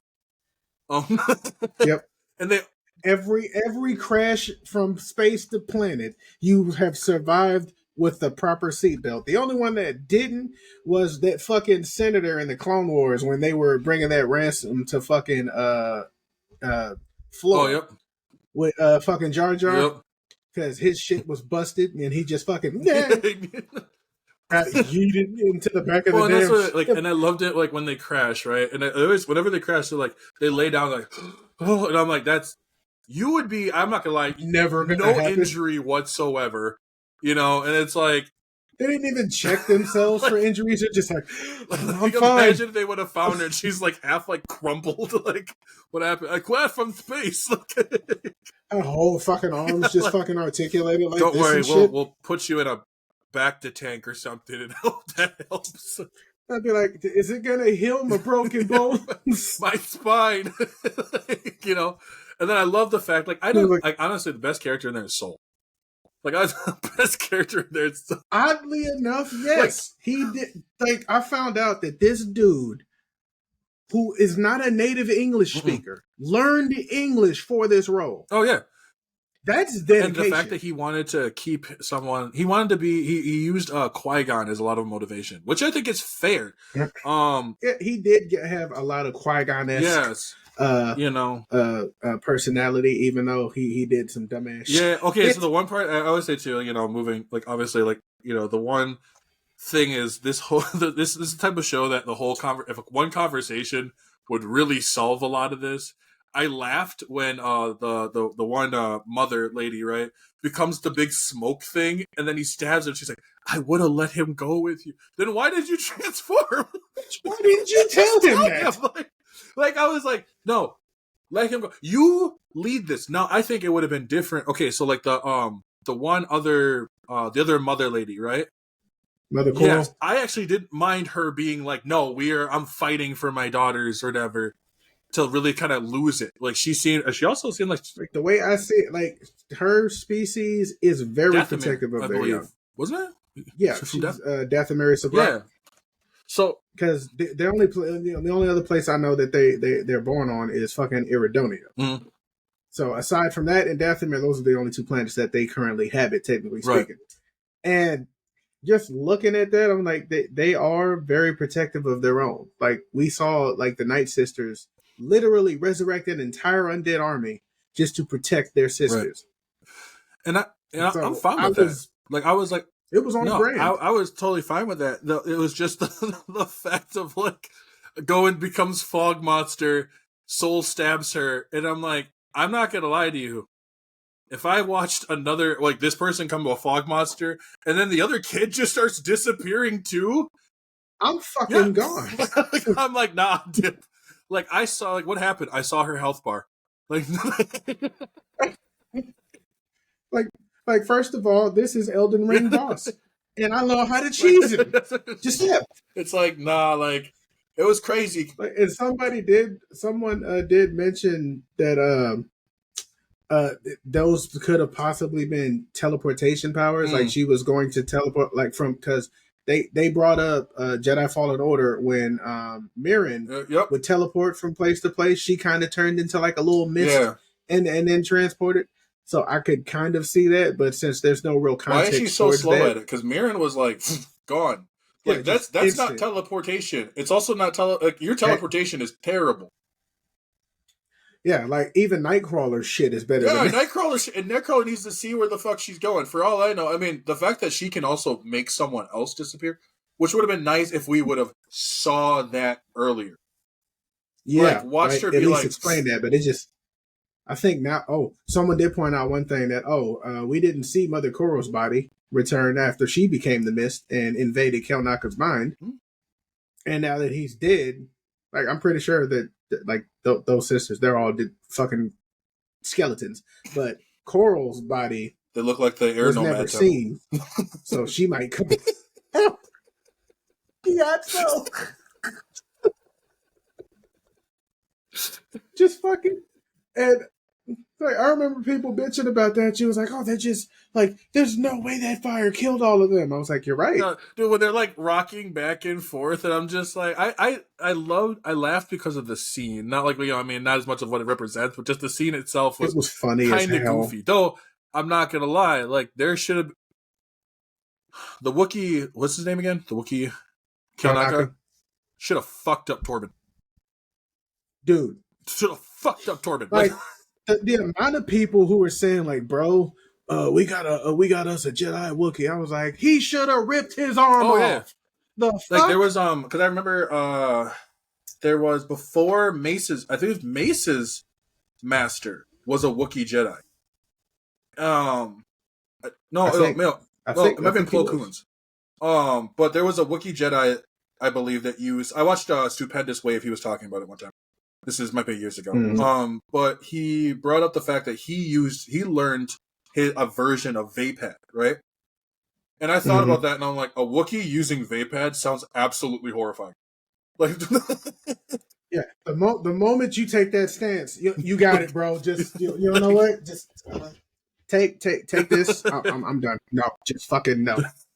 Like, because a Wookiee jet. Wookiees are already by far one of the most terrifying creatures on the planet. And you mean to tell me this motherfucker has the Force and a lightsaber? Oh, yeah. No, absolutely not. No, and that's the thing. Like, I mean, the fact that... So they can ragdoll my ass with if I remember, Vader, like, bare-knuckle boxed Chewie at one point. And, yeah. I would have loved to see that fight. And I believe, if I remember right, I believe they did go at it in one of the Darth Vader comics. And I'm like, man, do you imagine how, like, strength you'd have to be in order to, like, I don't want to fight a Wookiee. Hurt a fucking Wookiee? No, I'm fine. No. Like, the only other alien I think that can fight them, other than Trandoshans, which is a big if, is Lasats. And the funny thing about Lasats is that was supposed to be the original look of the Wookiees. Oh, okay. I'll have to go look those up. I don't know what the Lasats are. If you remember Rebels. Yeah. What the hell is his name? The gremlin looking motherfucker. Yep. But yeah, that makes sense. Like, because humans should not be able to. The fact that he was able to even hold off, I'm like, and I think that's the thing that kind of bothered me a little bit with the show, was getting like the backstories felt kind of disjointed. Obviously, there's from two different perspectives, but like episode 7 is really late to try to tell this backstory. I think that was on you purpose, think so? though, because remember, episode 3 was kind of from the point of view of Osha. Mm-hmm. Episode 7 was from the point of view of pretty much what actually happened from Soul and Indara and them. So it's the events as they see it. So we got that context as a parallel so that we can understand, okay, because there were bits and pieces missing from episode 3. Like, oh, the fuck happened to the witches? Well, how did fucking May and Osha end up at that thing? What happened to the fucking fire? Like, when they were bitching about the whole, she set that fire and there's no way it could have destroyed an entire mountain of stone, despite the fact that, one, the entire fortress had circuitry and shit in it, and she literally threw the fucking thing at it. Stones, and then the stone started on fire. Goddamn electrical fire. And then I'm like, bro, who the fuck thought stones would catch on fire? And I'm just like, not me. But then this is Star Wars. There's fire in space. It was that part was, well, like the stone caught on fire. You're like, what?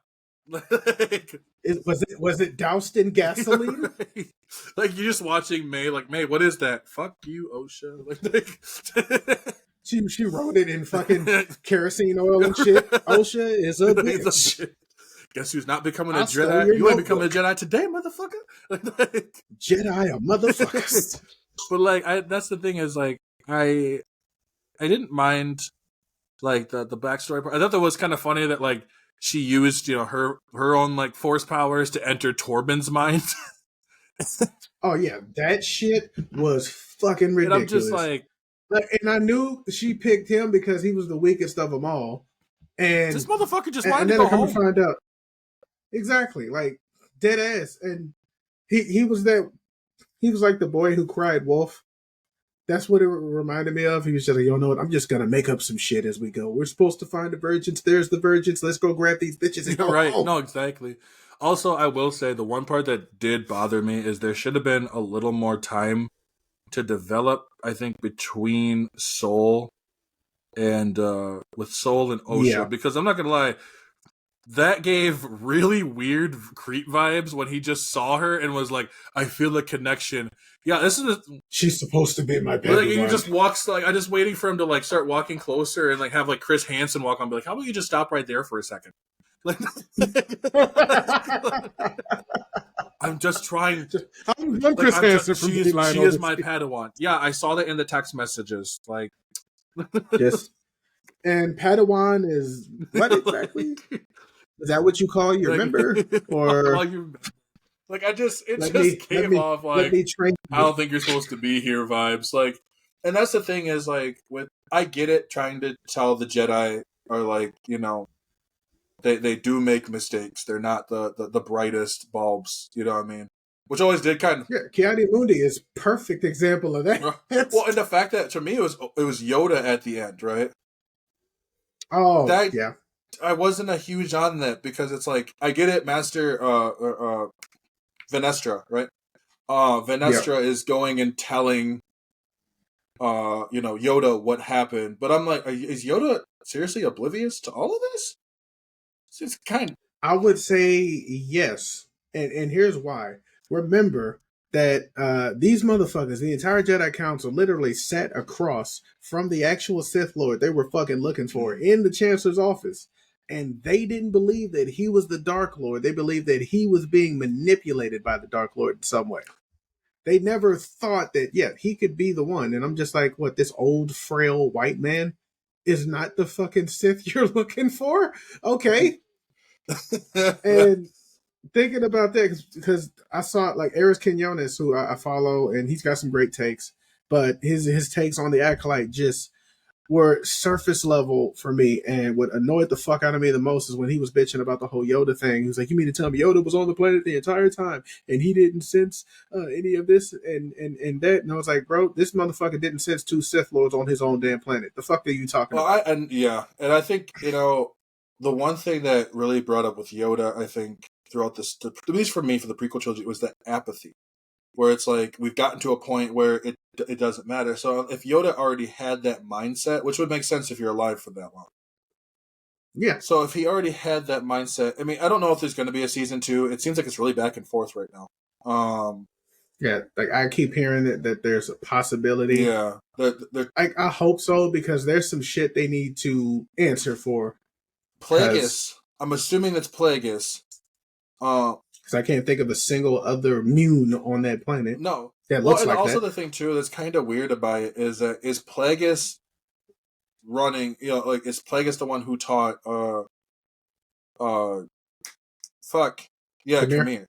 Because like it feels kind of odd that like Plagueis would just allow this other dude to just take over.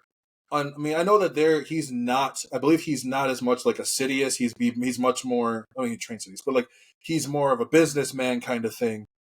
He was. I believe that's what his family was like bankers and stuff. Yep. So maybe he's just I mean, he has his own company, Damask right. Holdings. So he's probably just checking out, making sure that they're not exposing this. Because if someone, I'm not gonna lie, if someone exposes that Sith name, I actually would not mind in a second season that's how Khmer gets killed.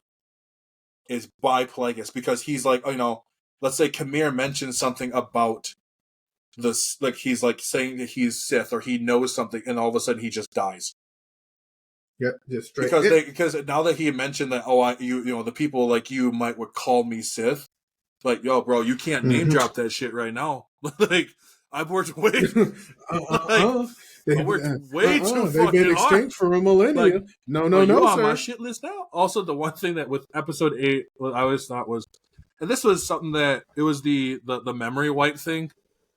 I thought at the fuck yeah. I was like, you're telling me that this motherfucker could have done this in the very beginning. Like, why didn't?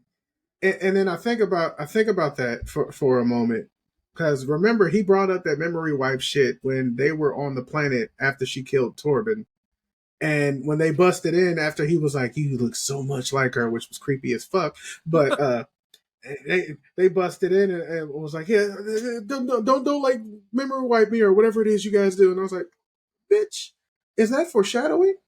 When he's like, oh, I can memory wipe. And I'm like, so you didn't think to memory wipe everybody else?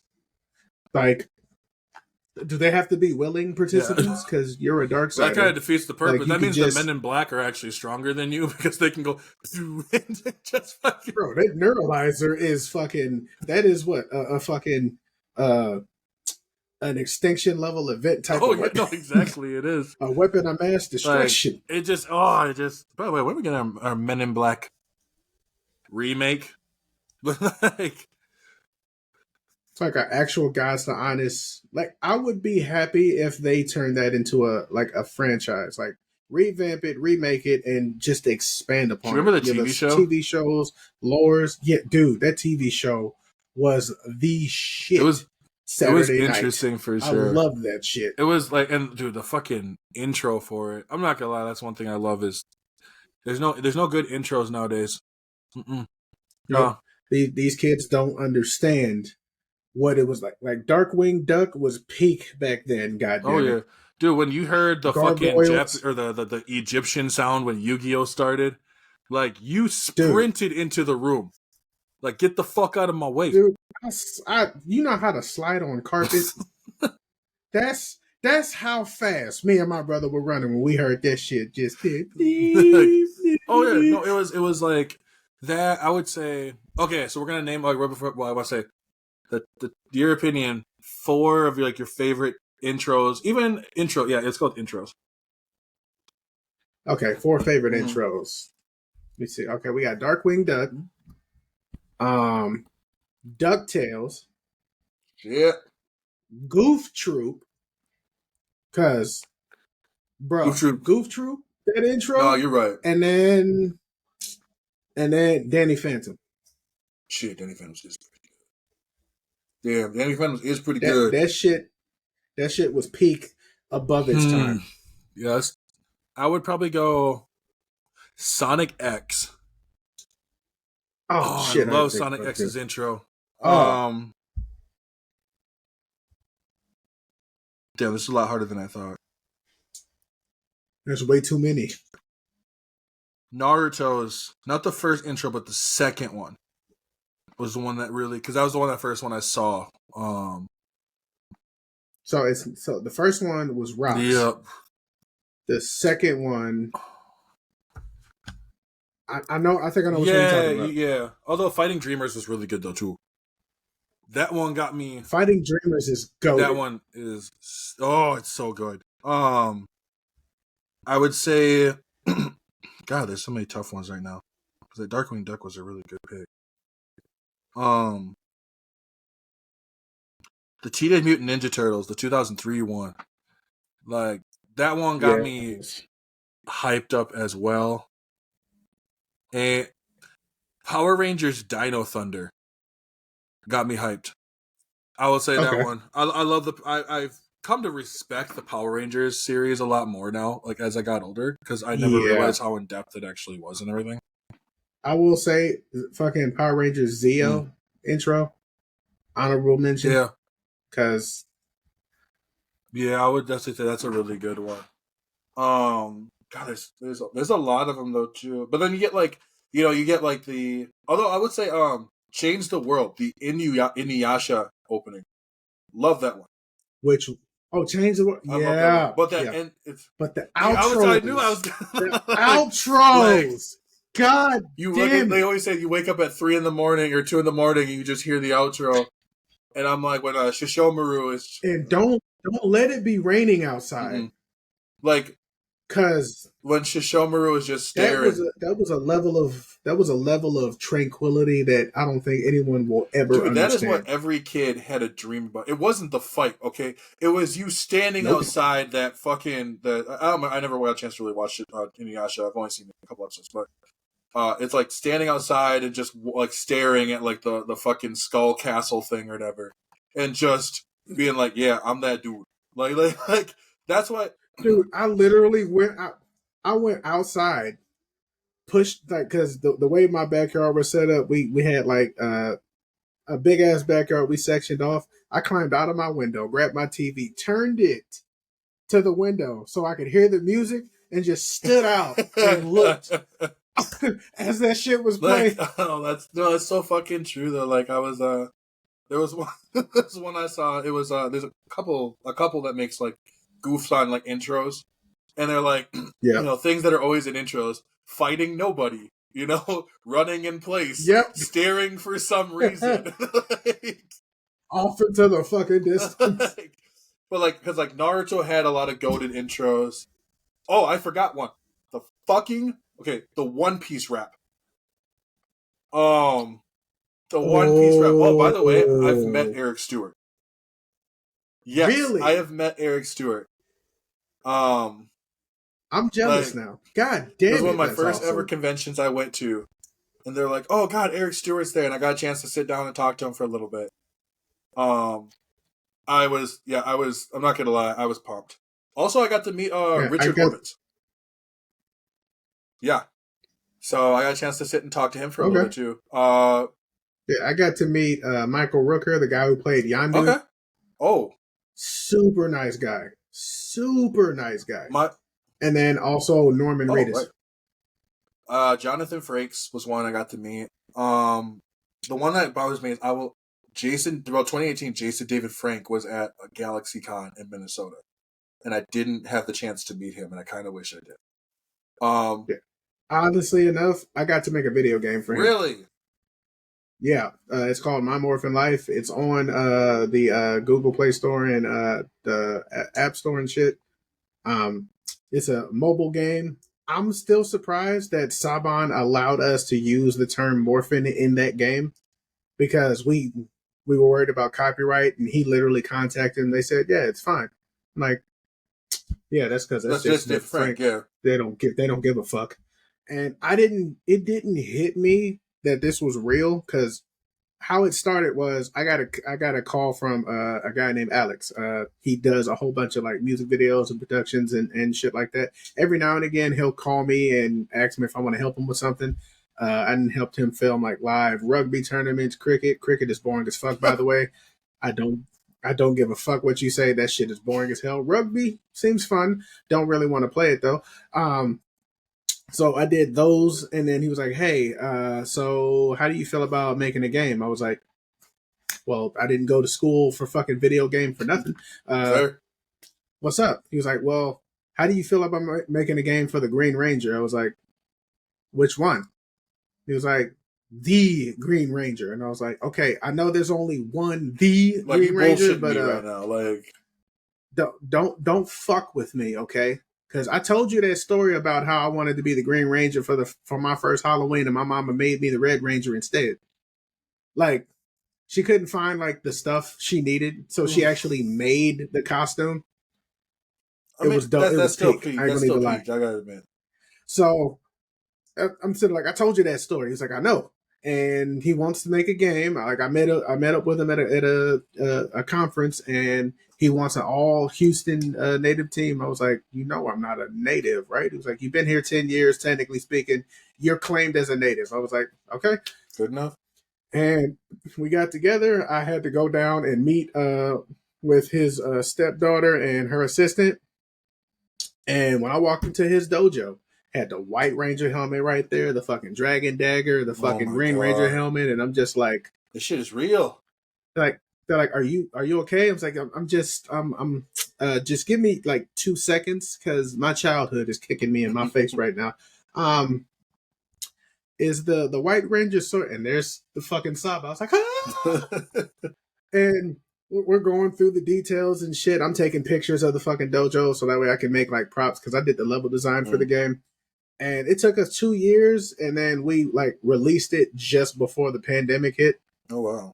And it was fucking, I love that game. It was fucking phenomenal to do it. I will never make another game again though, because god damn, that is time consuming and Oh, I can draining. imagine. How they did it, how they do it, I will never know. There's a guy that made this game called Bright Memory and Bright Memory Infinite. He just hit one person, and it's really fun. I give a chance. Everybody, it's on Xbox. I think it's on Steam as well.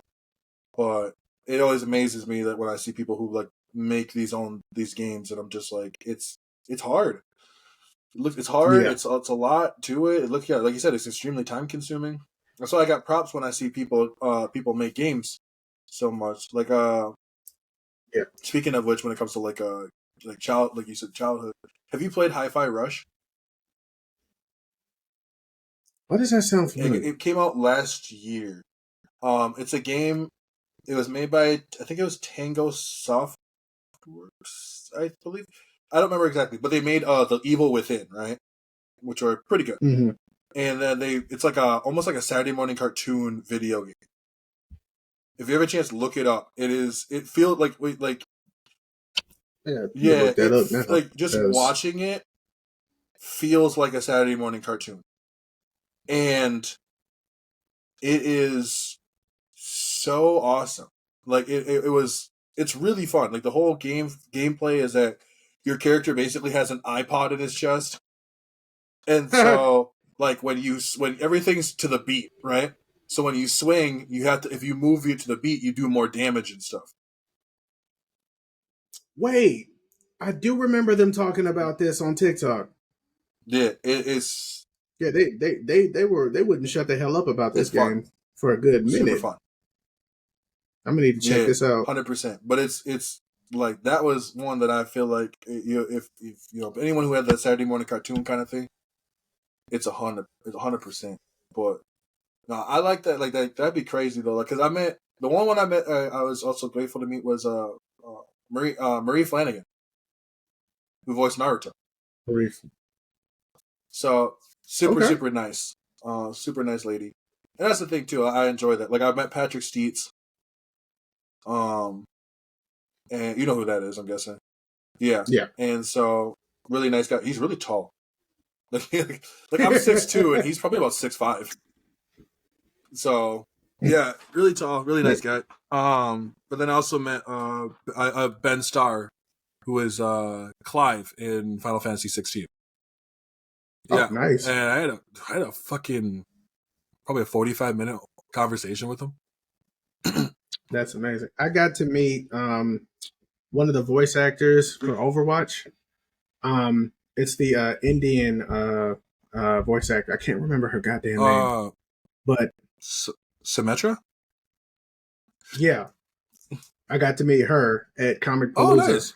Oh, nice. I took my girlfriend at the time with me, and We were just walking around. Her nephew wanted to go, but his mom wouldn't let him, which was disappointing.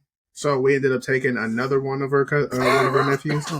And the shit that was funny was, we were walking through, and I pointed out. She's like, "Oh, I think my nephew loves her character." I was like, "Well, can we go up and talk?" So we fucking FaceTimed his ass and walked up and had a whole little conversation, and it made his fucking day. That's cool. I love that because, like, to me, I think I brought it to my friend's place. So it's the Mastodon, like there's the Morpher, but it's actually a bottle opener. I got it for a friend of mine. Nice. Yeah. It was. I mean, it was like $25, but fuck it, that's worth it. Yeah, you're damn right. So the next time, if I ever get a chance to go again, I'm definitely going to see if I can collect the rest of them. Yeah, that's awesome. It is. It's fun. I love conventions though. Like they're like, I always wanted to go to DreamCon. Though. DreamCon, is it the one with Twitch? That's in Dallas. Yeah. I've only heard about that recently. I've never really looked into it or whatever. I had another dude. He goes by Brother Darkness. I think he was there. But I'm not a big enough.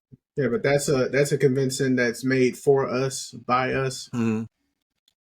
Along with between that and fucking BlurredCon, which kind of became like a dumpster fire over the course of a couple of years.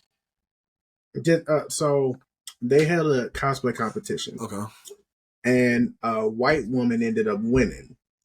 But the problem is the costume she had was store-bought. She didn't make herself. Those were the stipulations for the contest.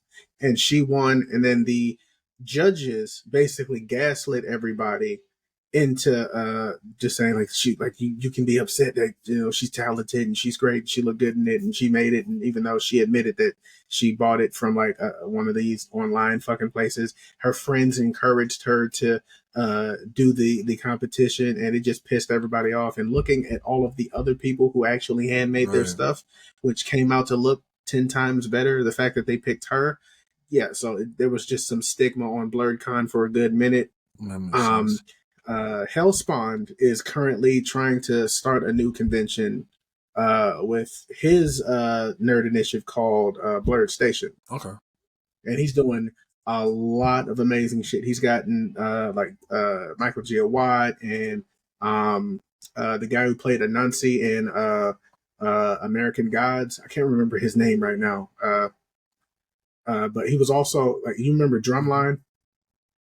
Remember the coach? Yeah, him. And then he's spoken to the voice actor for Jon Stewart, Green Lantern, Phil LeVar, and I've seen his interview with him, and it was fucking phenomenal. He's doing a lot of amazing shit. So that also brings me to this part here. I wanted to kind of discuss now that you mention it. Because personally, I'm really mad that we still haven't gotten our Static Shock movie. Oh yeah, that still pissed to this day. There's no reason why we haven't gotten the Static Shock movie. But the one thing that I'm actually not mad at this, where I hear, obviously usually I call them wokies. That's what I just call them. I just call them wokies now, and they're just like, well. Why do they have to just take it from, blackwash whatever characters, and then you just tell them Miles Morales, you don't got to say no more. But, But the one thing is they're like, well, why don't they just bring in their own original characters? And I'm like, we would love to. But when we do, y'all get mad. You bitch, how come there are no white characters? Bitch, didn't you just tell us to make our own? Right. And then we do, and you're mad because you're not represented. You know what's really funny is because I've even mentioned, I'm like, I was like, yeah, I'll be honest. There's times where all of a sudden, they bring. There's times where even other races are not happy when they bring in. Like, I'm not gonna lie, when they said originally they said that they're gonna do a black Superman, right? But it wasn't Val Zod. It was just Clark Kent, but black. And I was like, I didn't want that. Mm-mm. No, absolutely not. I don't need a black Clark Kent. We already got an alien masquerading as a white boy. We don't need an alien masquerading as a black. We already got that with Icon. Right, and that's no, exactly. And so I'm like, I don't need that. That's where people, even other people will be like, that draws the line. Why not just make Valzan? He's not that he's well known. already there. Just do it. So they're gonna bitch, and then we're gonna point them in the direction of the comics and be like, "Hey, he exists. Sit down, pick one, and suck it." Like, and it's like, because when I brought up, because he was like, my one friend brought this up. He was like, well, we like, I know they always have to change them into something. I'm like, have you ever seen The Boys? And and so he's like, well, yeah, I love The Boys, and I was like, yeah, Stormfront, right? He's like, oh, dude, she's so fucking hot. I'm like, that's a dude. That was a dude in the comics. Madeline Stillwell, that's a dude in the comics. I'm like, Victoria Newman, that's a dude in the comics. But you didn't bitch about them. I mean, I wouldn't personally. Just saying. But I think they're all very, very, very attractive women. Okay, Yeah, like I'm not going to complain. And I was joking about that because my friend's like, "Oh, but isn't Stormfront like a Nazi?" And I was like, "Yes, yeah, she's still hot. I can fix her." But like,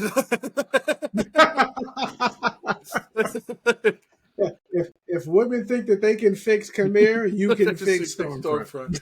But I told my friend, I'm like, Stormfront is just Nazi Rhea Ripley. And like, so he's like, no, she is. He's like, shit, I can't unsee that now. But it is. It's just good, And I was actually like, why didn't you bitch about that? That's the thing, is when you don't bitch about that kind of stuff, but then all of a sudden you start you pick and choose where to get upset with. Yeah, that's when your argument just falls apart for me. Like when they said that one of the next Spider people was going to be gay, and they lost their shit because they thought it was going to be Peter Parker. So I went out of my way to purchase. What's my damn comics? Oh, they're over there. Like, I bought every issue until that comic came out. His name is Web Weaver. He's a fashion designer. He looks dope as shit. Like, bro, I was already jealous that this I was already jealous that they gave him that name. I was like, you sons of bitches. Web Weaver? Fuck all of y'all. How you gonna give him such a dope ass name? And then his damn costume. The shit. I'm just like, we have spider people of every shade and color, but you mean to tell me giving LGBTQ representation with a character who's not Peter Parker is an original character designed to be that That's character? Not Peter Parker. Gives you I was like, dude, Doc Ock at one point was fucking Spider-Man for a while. Like, Miles, the thing, I'm like, y'all bitched about Miles when then you forgot Miles was a different universe. My God. Miles was a different universe Spider-Man before he became into the 616 universe.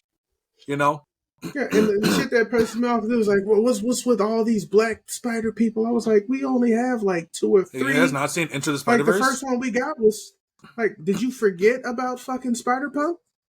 Hobie Brown? Like, that motherfucker's been around longer than the other. Before they start saying, just tell them Nick Fury. Y'all love Samuel L. Jackson. Oh, dude. It was like, why'd you whitewash Nick Fury? I was like, that is Nick Fury Sr.'s son, who is black in the comics. Oh, really? Oh, I didn't know that. I actually thought it was just, they just were decided to go a different route. Like, if they decide, like, that's how they can spin it, because first Nick Fury was white, and then he does have a son that's Nick Fury that's black. Okay, yeah, I didn't know that. And when I saw that, I was like, okay, that tracks. And if they decide to like do like a prequel shit and show Nick's dad and he's actually a white man, there you go. No, that would make sense. I need like Samuel Jackson's head on like a much younger body, like. But like, it's kind of like no CGI, the de-aging, but just a him clone. Well, they'll AI it, but like. The thing is because I'm not gonna lie, when I look at my early 20s, I was kind of like that, and then as I got older, my mind kind of changed. My opinions changed on it, and after a while, I was like, "Yo, you guys are making me fight against you, and I'm not liking this, but it's making less sense the more and more you talk about it." Because looking at it, like when we were that age, we had less experience. As we grow, we like priorities change. Our opinions and Right. shit change because not only have we had the world experience to see it differently, we had the mental fortitude to then adjust our worldview of things. Like, because I used to be like that radical, like, no, I don't think this is right. You shouldn't be swapping. And then after a while, I thought about it. I was like, wait a minute. There have been times where I thought, how come I can't get a character that looks like me? Now they're fucking doing it. I'm raging against the fucking machine. Exactly. Well, Fuck and out of that's the here. thing is like what because I was like, yeah, and there's gonna be some characters. I always said there's gonna be some characters that aren't gonna get redone like that. I'm fine with that. Bruce Wayne doesn't need Yeah. to all of a sudden be black. All of a sudden, that they don't. I Nope. don't need that. Okay, Diana Prince. That's gonna be a whole can of Oh yeah, worms. Diana Prince doesn't need to all of a sudden be there. Clark Kent. I'm fine with him just looking the way he does. I'm fine with the characters looking the way. Yep. It's that they're doing different variants of the characters. As long as they're done in a way that feels respectful and doesn't feel like they're trying to just shit on them for no apparent reason. Because like I'm like, y'all want to talk about being woke, but Venom has attached himself to literally every fucking thing imaginable. Oh fuck. Because isn't I Yep. believe Wolverine is queer, I believe. And that's Yep. that's a really funny He's one. Just tell currently them. he's currently in a throuple with Jean and Scott, which I was like, Yeah, okay. I mean, and here's the thing. I tell people, not everybody's going to agree with it. Like, there's some stuff that they've done that I'm like, yeah, I just feel like that's dumb. But The way I see it, like I'm glad that we have like a diversity amongst the personalities of certain characters because then they not only take on a life of their own, but it gives like them more development as opposed to everyone being hetero. Like that. well, and That's just and my thing is not like realistic. Jon Stewart, for example, right? The like Jon Stewart, Green Lantern. I love that dude. Fantastic. Also played by Phil LeVar. Just oh my god, like the dude's got a voice that if he tells you to shut the fuck up, you shut the fuck up. Like He's just like, yeah, okay, yes, sir. Sorry. Like that's it. But I don't need to see like certain changes of all characters. I'm fine. Some characters I'm like keep them the same because they also have like a face to them. You know what I mean? That's why I was like it was so iffy at one point when they started doing the younger versions of the X-Men, right? Because I was a little iffy with like James McAvery as Professor X, but I'm fine with it. You know what I mean? I know that obviously Patrick Stewart's not going to live forever, but he's always. You take that back. You take that back, God. Would you rather see him? That man will be immortal. I mean, the only one that's going to be is Ian McKellen, and that's because he'll become, Ian McKellen the White. So, like, but like, he's been sent back to finish I mean, his and I think there's, some of them that I'm really excited, to see. Like, let's say when they make an X-Men, right? Whenever we get a Gambit movie.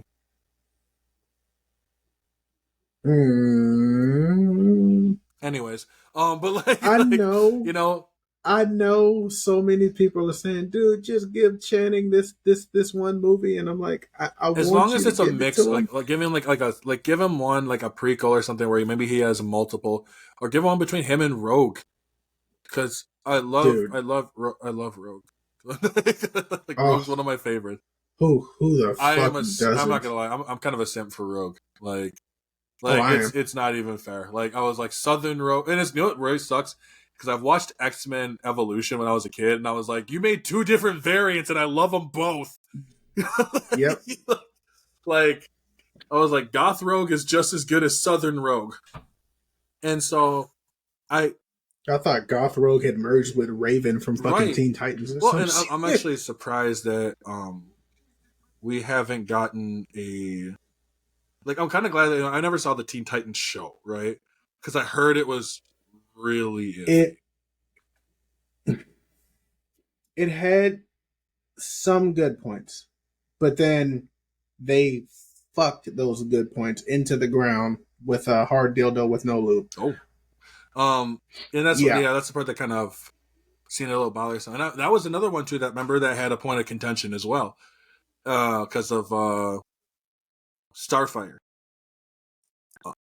I'm not gonna lie, I did like her portrayal of Starfire to an extent. However, Starfire is a curious fucking naive type of girl. That was what I was expecting. What a Starfire, like this curious who's never really been like on Earth. She doesn't really know shit. She's learning. That was the Starfire I was hoping to get. But then again, looking at the dark nature of this show, that kind of personality wouldn't have fit. No, and that's fair. That's fair. And I think that like, because I never got a chance because I didn't have HBO Max, so I didn't get a chance to watch it. I just got to see like clippets of what I got to see, and so some of them looked kind of alright. Like I thought some of the costumes didn't look too bad. I will say that that first costume looked terrible. Absolutely trash. And so I think the second one they tried to fit a little bit closer to the actual what the comic actually was, and I'm fine with it. I like that shit. You know what I mean? When I look at when I think of Teen Titans, though, I think of 2002, 2003 Teen Titans by far. Yep, not that Teen Titans Did go you shit. see that they've been doing this? Who would win in a fight between Teen Titans Robin versus Kim Possible? The hell? Yeah, I saw that. Someone's like, who would win in a fight between Teen Titans Robin and Kim Possible? And I'm like, so y'all didn't see fucking Robin dropping the double knee goddamn lock? I'm not gonna lie, that hurt my knees. Dude, anybody confident enough to do the double knee leg drop is not to be fucked with. And that's the thing that was so funny is like, I heard that and I was like, I just thought about it and I'm like, Robin's whipping the shit out of Kim Possible. Like, I love Kim, but she is not surviving. No, she's not. And like, no, I was like, I don't get me wrong, I love my death battles, right? I mean, I don't love Death Battle, the series, but I do love my death battles because they have some takes that I am not a fan of, or really disagree with. Because I heard that they're doing a Kickstarter, actually. They're trying to come back as. I'm not surprised. Well, which I think they would be able to, like 100%. Hopefully they start being more accurate. Well, there's a couple. I'm guessing there's a couple that you saw that you were not. I got to know which one that would be. Which ones those are. So the one that I remember was Superman versus. Was it the Superman? Was it the Superman versus Goku? They've done it like 2 or 3 times. Where they had Goku win? Oh. Or am I thinking of something? I don't think they've ever had Goku win. I think remember the first one. Oh wait, no. He lost. But the way that they went about the animation, it almost seemed like he had a chance, even though all we know is all he has to do is destroy the planet and Goku fucking dies. And that's the thing about it is like because whether they did the Goku versus Superman one, I believe, is they just said like they're like, as much as we want to say that Goku puts up a fight, it's just kind of, it's not really fair. It's kind of like I don't know if you've been following Jujutsu Kaisen. Are you caught up with the manga? Okay, not where yet. Are you at? I gotta get back into. I left off. Shit. Damn, I gotta go back and reread because I forgot where I left off in the manga. Because normally, like I let my Viz subscription lapse, and when that happens, you lose like your bookmarks and all that shit. So when you renew it, you got to start all over. So I got to start all over. Which I mean, I'm not upset because it's a good read. It is good. I know they did the Gojo versus Makima one. And that one too, because I as I watched it, I was like, no, I mean Gojo. People. That's another fun that people fucking meet right is Gojo, and is it because he looks like Kakashi? Probably. I mean, he looks like Kakashi. His power set, because it's always like, well, how are we gonna get through infinity? His like infinity power or whatever, and it's like, how are you gonna get through infinity? And I'm like, but his power can, blow up whatever. And I'm like, didn't he get packed up with fucking medical tape? Like the like they had, because like isn't he dead right now? Mm-hmm. If I'm not mistaken, so he dead. And that was a contention too, because of how he died. But Yeah, I saw so many people Oh lose yeah, their shit for all of that. Gojo, because it was. I mean, I don't know if you care about spoiler. I mean, it's kind of been a year, but Nah, it was I'm Sukuna. good. You know what I mean? Sukuna killed him, and Yep. so and the I was like, yeah, yeah, it's Sukuna. Sukuna, and The so fuck? they're like, well, Gojo should have won. He won because of the what's it called? The world cutting slash, right? So it cuts Right. space. It doesn't really cut, a person. So what it does is it slices through him. Um, but so many people were mad because well, Gojo was winning the fight, and I'm like, no, Gojo wasn't. He even says later on because they show him and he's dead, and he's saying, I don't think I would have won even after so. Not saying it's not a tough difficulty fight, but the dude didn't It's just win. it. Like he was like, I'm still not winning this fight. And so people, Like oh, sometimes they have so much faith in a character, even when the character's like, yeah, I'm losing right, this one. you taken the L. It's kind of like for a while I was watching one where it was like, oh, Deku versus Naruto, and I'm like, Naruto destroys Oh, him. that shit. No, I was like, because Naruto My is Hero is over now. whooping My that Hero's over now. ass. So, but I'm like, And the fact, dude, with the power that Deku has, don't get me wrong, he is a force to be reckoned with. The problem is he is not going to be able to overcome the hacks that no, Naruto has. no. Now, if we're talking Naruto with the nine tails, yeah, you're packed up. You're done, buddy. That's not nothing ever. If we're talking Naruto without the nine tails, it's a much more difficult fight, but he still may come out on I top. think Naruto's. I think okay. So I think, and else it depends on where, because like okay, so if you use Naruto, obviously he was adult, because Boruto loses nine tails, right? I think Naruto still wins. Yeah, it's just tougher. Yeah, It goes from being pretty much a neg diff like to like maybe a yeah. low to mid diff fight. But that also shows how much you have to nerf these characters in order to get them to the same, you know? And that was the thing that was always kind of funny, that it was like, well, with Gojo, right? Because they brought up Gojo, and I'm like, Gojo at one point hits Sukuna with a 200% hollow purple. I don't know how that works, but fuck it. It just means it's really powerful. I don't know. Like I use imaginary mass, and I'm like, oh, okay, it's at 200%. I don't, huh? So, but it only did what it destroyed like a major city blocks and shit like that. But that doesn't do nothing when you're destroying what the Ten Tails could do. Or like I use like Bleach for example, right?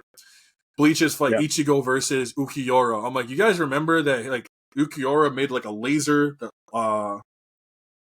that little spear laser he has, the Lanza de Rampago, and then like Yeah. just blew up basically like I'm guessing all of New York in one shot. Like, and I'm like, yeah, that's what Yeah. they do. Like, I love the characters now. I love the characters now. Like some of the characters, like Yuji, I love. I feel like it's funny that Yuji gets so much hate when it reminds me of when Ichigo got hate.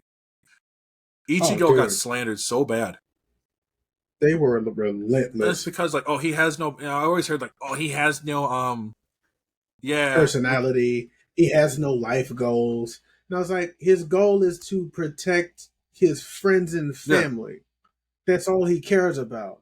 Not everybody needs to be the king of the fucking No, court, exactly, and that's why I really enjoyed that. which is why I think a lot of people deep down resonate with Ichigo because he's much more relatable and realistic than the other two of the Mm-hmm. big three. No, the way that they did their female characters are very enjoyable.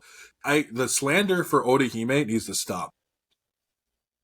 Yeah, she's not as useless as you She's not guys useless think. like at all. She has a really busted ability, like and on top of that, Her shit is fucking and she's OP not a as fighter. hell. Like she's just not. She's not a fighter. She's one that she's a shield. If you want to say Ichigo's the sword, she's the shield. I Yep. think the character designs are some of the best in anime.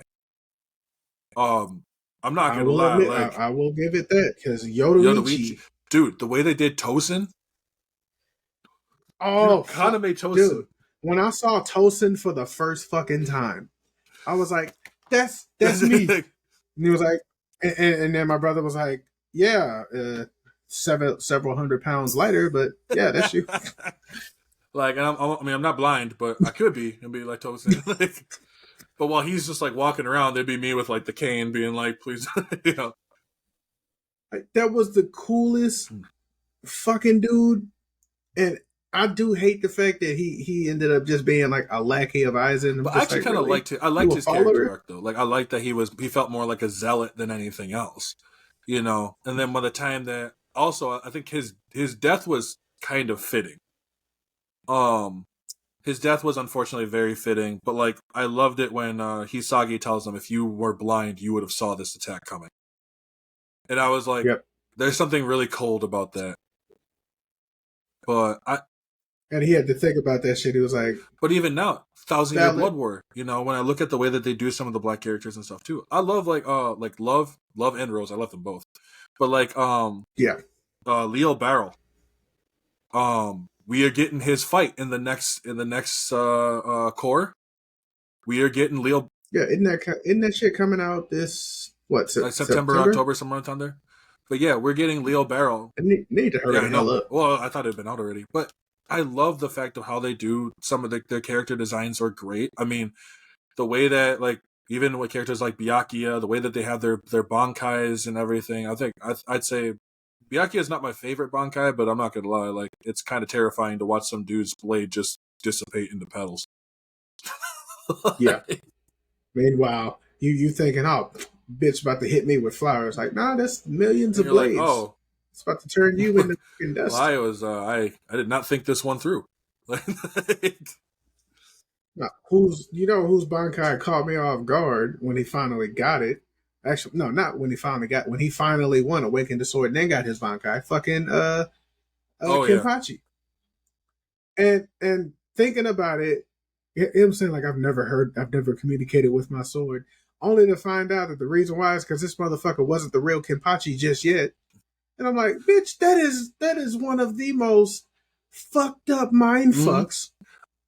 And like, I've been trying to contact you forever, but you never saw yourself as the real Kenpachi. She's loyal. I was like, Nodarashi you mentally unstable son of a bitch. Oh yeah, no, I'm like you. Like I was like Kenpachi. I don't think you realize you got years, centuries of apologizing to do. Like, yeah, for not hearing shit. Yeah, and just like that was my favorite. That was actually probably one of the best subtle nods is when he's, you know, when you see him with all the bodies and Yachiro walks up and he's like, "Where'd you come from?" and she touches the sword. And yeah. You know, that went through because I had always suspected that she was the spirit of his sword, just manifested because he's not. And they hint at it because then when he heard her speak, Yachiro fucking disappeared. Yeah, and that was the thing that I loved about it too, was him realizing. I think he realized who Yachiro was, because it also which fucks me up. I was like, bro, you had a whole ass sword spirit as your second in command. That's and the thing is crazy is, one, I like the fact that they show her fighting a little bit too, but because his fight against Gremmy is nuts. This guy's just tanking everything. Like, it's just like, your imagination says you could kill me, then why the hell aren't you killing me? Because I'm actually really stupid. Like, and that's the thing, is like I love some of those, the way that those fights goes. Like for me, like when I look at some of the bankais and stuff, right, or even just the abilities themselves, like Kamamura's bankai. I'm a sucker for just the unga bunga. Like that's why like my Elden Ring is a strength build. This motherfucker had a Gundam. The fuck? Was it kind of useless? Yeah, but his, like, for me, it was his humanization technique. Oh fuck, dude, yeah. Him going from Wolfman face to, I'm not gonna lie, I thought for a minute they stole his look from a character from a Korean anime or Korean manga called Noblesse. There's the Lord of Werewolves. I forgot his fucking name, but he looks exactly like that motherfucker. Damn. And this dude was a beast.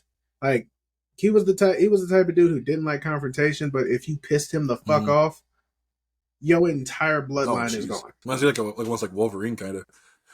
And that's the thing. Like, I love.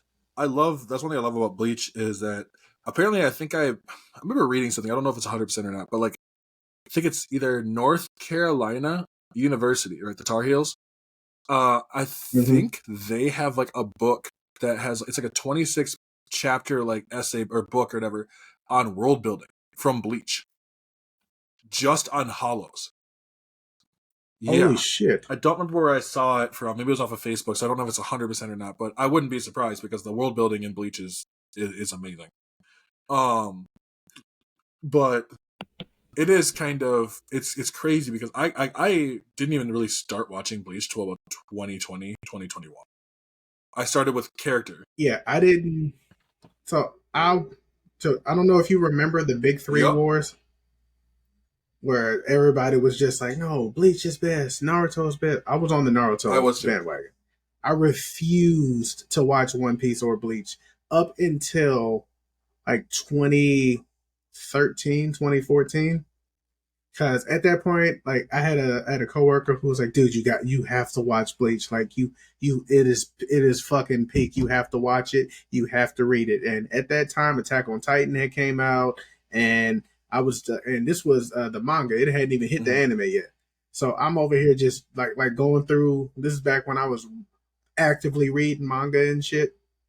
So I watched all of the available episodes of Bleach, and I'm over here thinking like, okay, when's the next episode coming out? Not knowing them bitches went on hiatus. I'm pissed. I was like, hey, when the fuck is the next episode coming out? He was like, oh, nobody told you? They're probably not. Like, this might be it. Like, the manga's still going. I was like, fuck. Read the manga and shit. And I didn't watch One Piece until the pandemic. Because I tried it. I tried watching the first episode, and that first episode was so god awful in terms of just corniness. Because the first episode, Luffy's screaming he slept so good. And I was like, this motherfucker's gonna annoy the shit out of me. And then of course, my coworker who was telling me about Bleach was also a One Piece fan too, and he was like, "Look, the show is good. It gets good after his brother dies." My dumb ass didn't know shit about Ace because I'm only one episode in, so I'm over here thinking his brother was fucking Shanks. And I'm like, "Wait, he's gonna die?" Yeah, now they're in what, Vegapunk, I believe it is, and like Luffy is, it's like Luffy, Shanks, Blackbeard, like everything's coming to a head right now, which I think is pretty cool. But like, and that's the thing, it's like it's so wild that like when I looked at Bleach, and it was crazy the Bleach slander, which I kind of get now. So I've seen some interviews and read up on some interviews that like Taiji Kubo was one. He was super pissed at the way they did some of the episodes, right? Because he's like, that's not what I would write. So like the big thing was like, a lot of people I've heard, well, Rukia needed to be with Ichigo, not Orihime. Personally, I never got that. I felt Rukia was more of like an older sister. Little like older sister. To him, because Renji was the one that she really, really wanted, really liked. But that's when, what is it? Parrot Studio, I think it is, has a tendency to do that at the time. Where they would try to do stuff and then try to do their own shit, and it would piss off whoever it was. Completely go against the grain, and then everybody's like, stop that now, and that's please. what ended up pissing off him a lot, and that made sense because like my romance is sped up really for Orihime and Ichigo. They even mentioned that both of them like each other. It was obvious. They both mentioned that they both like each other. That's fine. I think that's good. But she's also more than a love interest, which I highly enjoy. And the fact that he just didn't she wasn't just a damsel, which I'm glad that she actually was the person to like step into the fray and help out, or at least try to help out. I'm so thankful that they did that shit, because it was hard enough in some anime to distinguish side character development. And the one anime that I think does it the best, or at least has done it the best, is My Hero. Yeah, I will say so. Because not only do you get the backstories of all of the other side characters, you get the backstories of the villains and see things from their perspective, to the point where now you have this like connection with these characters. Like, I couldn't stand Shigaraki's bitch ass. And then I saw what the fuck happened to him, and I'm like, well, fuck, no wonder you're fucked Right. up. Dude, your grandmother abandoned you, your dad hates heroes, and you have a quirk you can't fucking control. Oh yeah, no, exactly, and that's why I also enjoy like as I kind of dropped off to My Hero for a while, but I would keep up with the manga. I didn't care about the anime as much, but the manga I'll still follow, and I still think the ending was good. The ending is good. I think it's fire. It'll go down as a really solid show for me. I give it like a solid 8.5 out of 10 from everything that I've watched and I've read. Like, they left that ending open, a little bit, didn't yeah, they? a little bit. So just in case there's a possibility for more, it kind of ends with there. like they show like a big collage of all the heroes because Deku's still a hero, even though I don't know if you knew or not, but yeah, he I found out about this. He lost his quirk. He still became a hero, lost his quirk, and then over the years, Bakugo was working on like some fucking gear so that way he could at least continue to be a hero, even though he doesn't have a quirk. And it allows him to basically, I think it kept his powers, the powers that he had. Yeah, which is actually really ridiculous. Because and that's why, like, bitch, and that's why I do think they do that well, and that's why I think because they got a lot of inspiration was from Bleach, because of Bleach was the one. I mean, between Captain Yamamoto, you have personally one of my favorites, which is Shunsui. I love Shunsui. Oh, yeah, Shunsui is one of my favorites too, and that's why I'm so excited to see his fight animated. So excited, like. Oh, I've been waiting.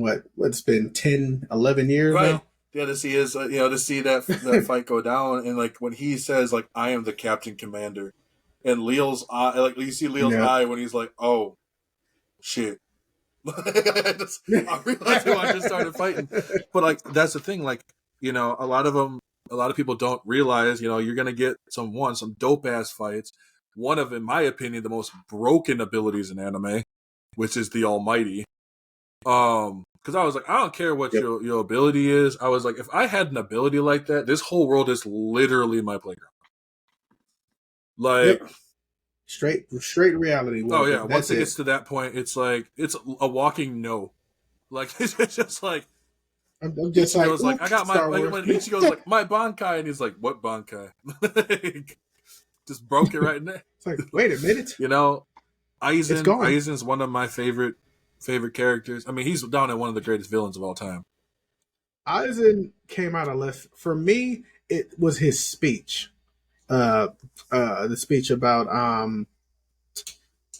him not relying on anyone, like subordinates and all that, not trusting anyone, constantly encouraging people not to trust him. Like when he made that entire speech, I was like, dude, you are a peak villain. Like by far one of the best written villains I have ever seen in my life. I think for me, when it came to Aizen, it was the fact that this motherfucker just stopped the music. Like he stopped Ichigo's theme. And nope. But like I think it was, to me, it's the ending for him. When he's getting sealed, and that's the first time you really see him lose it. And you don't get no. I mean, he's one of those characters, because I think it's really hard to write a character that's compelling. You can fully understand him without needing a backstory. You didn't really need one with him, and he didn't really want one either. Is that weird? So I've always believed. Okay, so there's always things like, do you think that he actually has a Bankai? I think he does.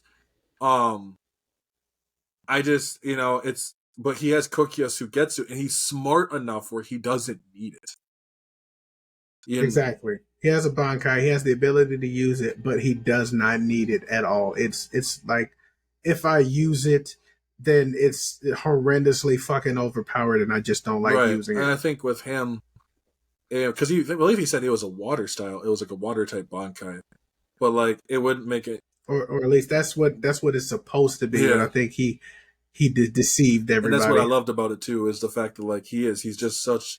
Even Unohana, who's was kind of suspicious of that of his double, but the fact that double was a complete fake, and he could lift it, like he was lifting it, that is crazy to me. They were basically looking, I believe, at nothing. Like, Yeah, the whole time their entire senses were looking that's at air. insane. And then the fact that when he merges with his Zanpakuto, so just looking at him puts you under Kyokyosugetsu is already busted enough. Like, that alone just meant, yeah, there's nothing. Like, I think the only thing that I would change about it would be probably the final fight, is by having everybody kind of show up. And they don't have to all win. Yeah. They don't have to, like, all do it together like some big My Hero thing. But having them all trying to kind of showing up, and you finally, he does, like Yuha has something where he gets rid of them. You know what I mean? Like, I've gotten rid of, because he does get rid of all their bankais. He finds a future for it, which is so fucking dumb. It's like basically just turning on TV channels until you find the one that you want. Oop, yeah, here we just go. like the biggest note machine, and I love the look of it too. You're on Cartoon Network. Well, and that's like Cartoon Network. Like, and I will say that I'm excited because they are going to get the Hell Arc. That is an actual thing. So getting the Hell Arc will be cool. I really hope that we get to see, maybe a rematch of some certain fights. That would be. I think seeing like a hell fight between, I think Shunsui versus Ukitake would be an interesting one. I'd love to see that. I would love to see that. That'd be amazing. Unohana versus Kenpachi Part 2, just showing at this point how big his growth is. Or him versus, actually, be Kenpachi versus Yamamoto. I feel like Yamamoto was still. I think it'd be because, I mean, a 10-year gap difference with how his. I mean, the fact that Yamamoto was scared to teach this guy any kind of swordsmanship. He fucking was. He was like, if he fucking learns how to fight properly, this son of a bitch is gonna be a problem. That's how you know that you're like, no one's stronger than me in 1,000 years, but you didn't train me. Shut up. Like, fuck out of here. There's a reason for that. Because you've been too powerful. You're an animal. Anyways. Like when he did the fucking Bushido fucking stance when they were fighting Yami and fucking Waco Mundo, it was like, I don't like using this, but the old man says I fucking should. Let's just fucking, and then he just straight whacked his ass, and I was like, you mean to tell me all it took was you putting your hand, your second hand on your fucking sword, and you could have put that bitch down? Now I understand why you like to enjoy that's the why fight. I thought it was so exciting when he goes to fight Unohana. Unohana's just wrecking him. And this motherfucker's like, wait, I died. Like, every time you die, you've died over 32,000 times. She's just like, yo, this is starting to get boring. Dude, her fucking was that her Bankai or was that just her Shikai? With the blood manipulation. That shit was fucking insane. The fact that also scared the when shit out of me. I mean, when they show her like face and stuff, like the looking crazy as shit. It also kind of is funny to me because they do hint at it, obviously, like throughout the show, that like, but they kind of took it as a joke. You know what I mean? Like when she showed up and when she was like, "Oh, Kenpachi, I think they were doing a movie," and they're like, "We're doing this movie thing," and he's like looking at her and she just has a smile on her face, and he's like, "Okay." Or like whenever like when they were heading back to the Soul Society from Waco Mundo, and she was like, "Let me run in front of you instead." And he was like, "No, I think it's fine." And then he looked back at her, and she had this look on her face. Smile, and I was like, you're like, "Oh." That smile seems like if you don't let me, I'm gonna fucking kill you. Like, also, what I thought was interesting is when has like her eyes open when she realized like, holy shit, he actually has this much spiritual pressure still left. But like, I think for me it was when they have those other hollows, and she just smiles at them and they're like, retreat. But that's why I liked what the motherfucker straight just turned the fucker. I'm like, bro, you guys have no mind or consciousness, but you saw her ass and was like, hey, no, you know what? I'm about to head out. And that's why I love that that moment where when Tengen, I think his name is, the healer for the Zero Division, when he goes and tells her, like, yeah, that you weren't, like, you should have been, like, medical was not what you should have been doing. And she just has the look on her face, or, like, dude, seriously, I got a whole nother episode left. Don't fucking tell them. Like, It was just like, bitch, yeah, you're ruining the fucking. you know. But Shut he's the up. one who taught her how to heal, which I thought was really, really cool. Yep. And actually, I like the Zero Division. I like that the anime benefit is done better for the Zero Division. I'm glad they didn't fuck that up. I remember reading when I read the manga and I came across the Zero Division, and I'm just like, if some by God's willing chance that the anime comes back, I hope y'all don't fuck up the Zero Division, because the motherfuckers. Oh, was they dope were. as shit. And that's why I liked. Also, Oetsu is, dude. When Oetsu, when they walk in the room and it's like they see are women, but they don't realize it's all Zampa. Yeah, they're all swords. And like, and they're just looking around, and I was like, you might as well, you might want to stop. Just don't even think about it. Number one Zanpakuto creator. I'm just like, oh yeah. Because I watched it in sub. Oh, I did too. Before dubbed, just because I wanted to hear it from the native fucking language, because reading it, like you form like a thought, and you're like, dude, I have to hear this shit in Japanese. I fucking have to. And when he did that shit, I was like, oh, it is. And that's why I like, and then even his fight though too.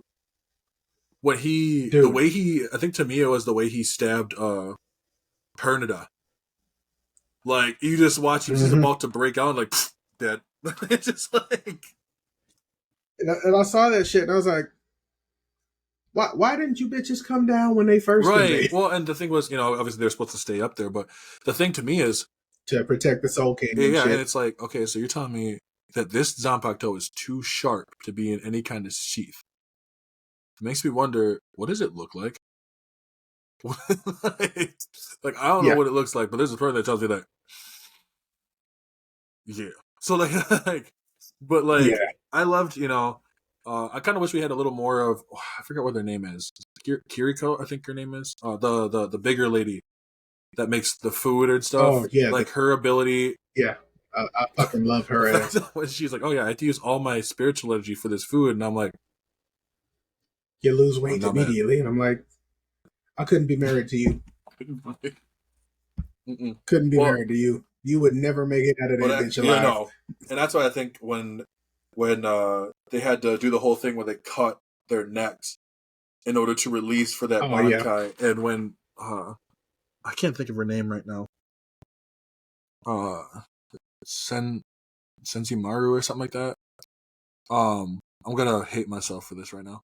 But when she says Bankai, and I was just like, oh, like my eyes were like, okay, like, oh yeah, pretty much though. Like when as soon as like they had the whole tapestry thing, and I'm like, because the thing was, from what I remember, is that Taiti Kubo was actually like sick when he was writing this, when he was going through it, so he had to rush a lot of the stuff.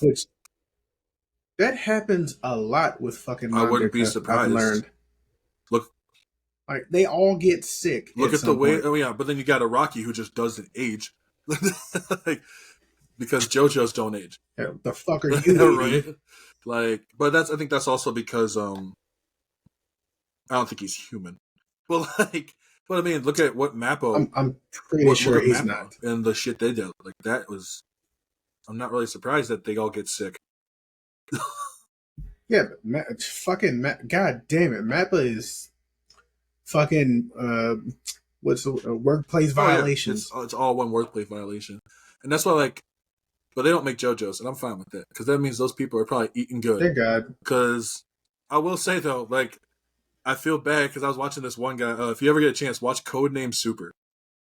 And he does these like funny like he'll take like one of the fights. I'll send you a link to one of his, and he'll talk about like the fight in a way that's like it's just so funny. But to me, it's like he's like, oh yeah, he's like the Mappa Studios thought they were leaving. They thought they could walk out the door, And as soon as they did, they're like, nope, you coming right back. We got the DLC. Like,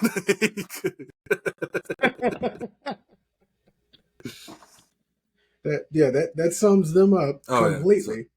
So I heard my brother Hellavation was talking about them a while back. And I remember him saying something along the lines of Mappa just needs to hang it the fuck up because the, the shit they put out versus the shit that they work on is just not worth all of the allegations that people keep hearing about. Because they just horrendously fuck shit up for no fucking reason and then treat their employees like shit. At this point, I'm like, bro, you guys are a sweatshop. Oh, pretty much. For fucking anime. They said that there was like a bunch of NDAs they'd make them sign and stuff like that. I heard they were working like 10 to 14 hour days. 6-7 days a week. Okay, so I've done 12s, I've done 10s, I've done a 19-hour shift once. I will never do that shit again. Yeah, no, fuck you. I don't care how much overtime you're giving me. You're not about to make me work that day. 14, that is more, that is 52% of my day. No, exactly. And it's like different if it's like healthcare or something. Still sucks, but it's different. But it's like, yeah, like to do the drawings or whatever, you just look at a board, you're just looking at like something, you're like, I can't do this anymore. But like they had like over here leaving subliminal messages. Help me. It in there, like you just have like Sukuna look at the screen, he's like, please save me. It just keeps on going. Is that why Sukuna paused that one time? Like, yeah, you gotta keep up with that manga though, because that manga is right about to get over. It's almost done. Oh yeah, I got it. Yeah, I think they're on a break right now. I keep telling like friends of mine who they love fucking manga. They're like, I tell them like, it's gonna be a sad day when all of the popular shit that everyone is into just ends and there's no more new shit. And he's like, what do you mean? I was like, I mean, like the quality of anime is going up and down. We're not getting these long-winded, drawn-out anime anymore. Like that shit is going the way of the dodo. Like at best, you'll get maybe a couple of seasons. You're not getting any 10-year fucking plus running anime anymore. That's not happening. And the ones that are still running are about to end. Like Detective Conan, or Case Closed, as some people know, which is one of my favorite anime. That shit started in like 1989. It is still running to this Lupin day. Still going too? Yes, Lupin the Third, I believe so. Or something. Or that's and I remember that shit on fucking Adult Swim. And that's why it doesn't bother me that like we're getting shorter ones, because like there has to be a point where you're just like, I'm okay. You know, I'm okay. I can end this. Like My Hero, I think is a good length. It's long, but it doesn't feel like it's too long. Too long. Like JJK is another one. I think when it finishes up, I don't know how many episodes there are, but then you got like Boruto that had like 100-some episodes were literally of just filler, and then like nothing happened, and like everyone's like, dude, this show sucks, and then they were like, oh well, let me drop that Two Blue Vortex, that part 2. Yeah, or you guys are gonna switch up when the time skip happens. I'm like, if we have to wait for something to get good for a time skip, I'm sorry. I couldn't stand like and some people will get pissy about it, saying like, oh, you couldn't stand Boruto because you grew up with Naruto and the way he treats his daddy. You damn right. The way he treats his daddy sucks ass. Do you know what that motherfucker went through? This motherfucker had 0 friends, 0, nothing, goose egg. And then he had to sit on that rickety ass swing looking all down while people talk shit about him. Sit on that rickety ass swing. We suffered with him. And that's the thing with Boruto. I know they had a lot of filler trying to give him better development and stuff, but like with the Two Blue Vortex, right after he comes back, right. Mm-hmm. So I don't know if you've read any of it, but I stopped after the Chunin exam when he cheated. Yeah, so I will say he came back in part 2, cold as shit. Like he got that scar, like you see in the very first episode. You know, he got the scar over his eye. But he comes back in. He got like this. He got just if you ever have a chance to look at his design, it's so good. But he goes to fight a guy named Code, right? And Code is like he gets his potential unleashed. He's like he has a white karma mark and shit, right? This dude like starts his fight up, puts his foot on Code's head, Like he's standing up on him, and I'm just like, oh, you ain't coming back from that. Like that's crazy a work. fraud allegation right there. Foot on the head. I don't care what it was. Like this dude basically went to go fight Mitsuki. Mitsuki's trying to go all out against him, and he's like, "Yeah, I don't even want to fight you because if I fight you, it's gonna be that's it, bro." Like, please don't make me fight you. I'm about to fuck your ass up like 3 ways from Sunday. And I love those fucking fights where it's clearly gonna be one sided, and a motherfucker's just like, "Can you like leave me alone? Mm-hmm. I don't want to do this." He's like, "Come on," slaps him across the face, and you're just like, "Oh yeah." See, now I can't let that slide. Mad. You know what I always think about? It's their scene in One Piece where Luffy fights that dude who has his legs have springs, and he's bouncing around, and Luffy just boom drops him. Like, dude, I laughed so hard when I saw that episode, that particular scene. I fell the fuck out of my bed. I was like, bro, you need to turn in your jersey. Like, it was like, you packed up. Your career is over. And that's why I was just sitting there. I'm like,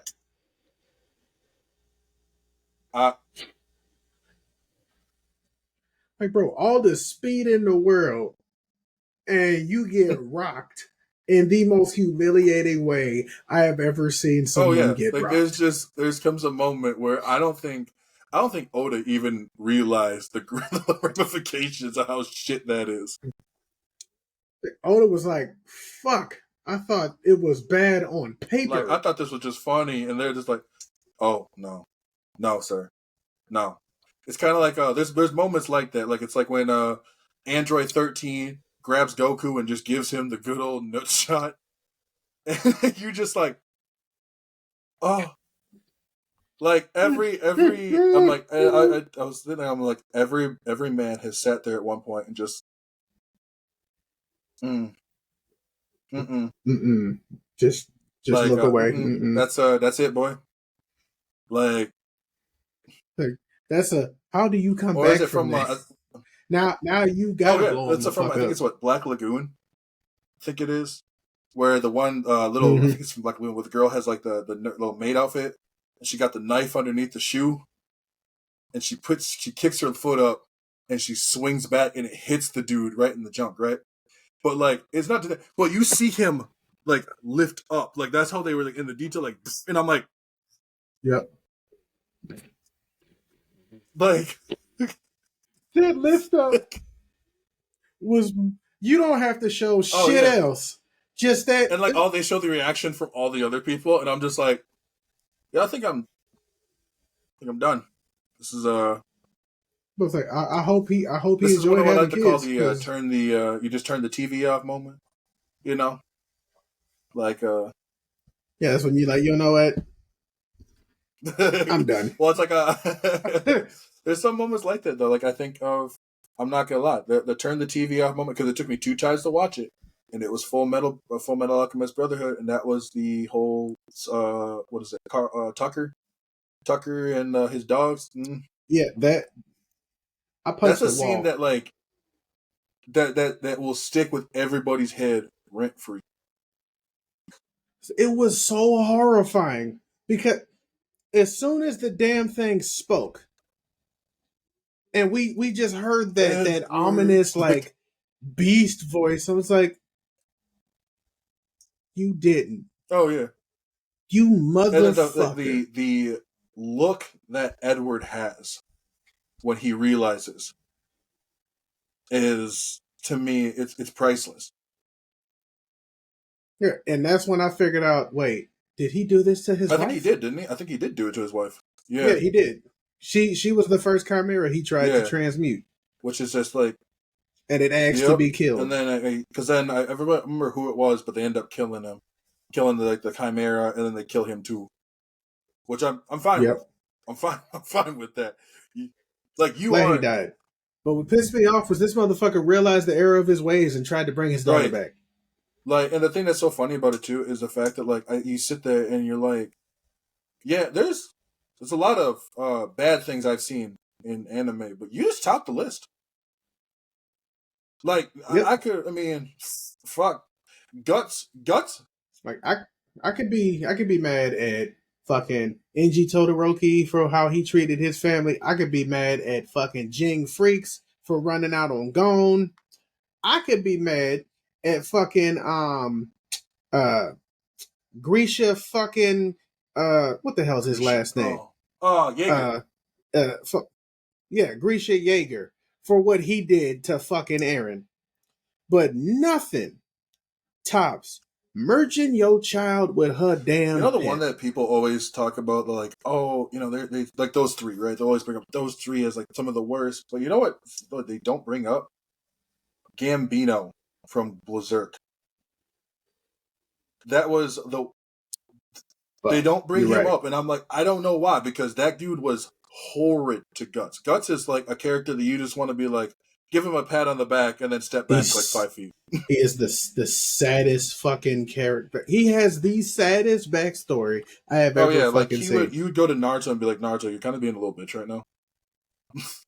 Like, hey Naruto, I'm gonna need you to read this report on Guts and then stop feeling sorry for yourself because his life, fuck you.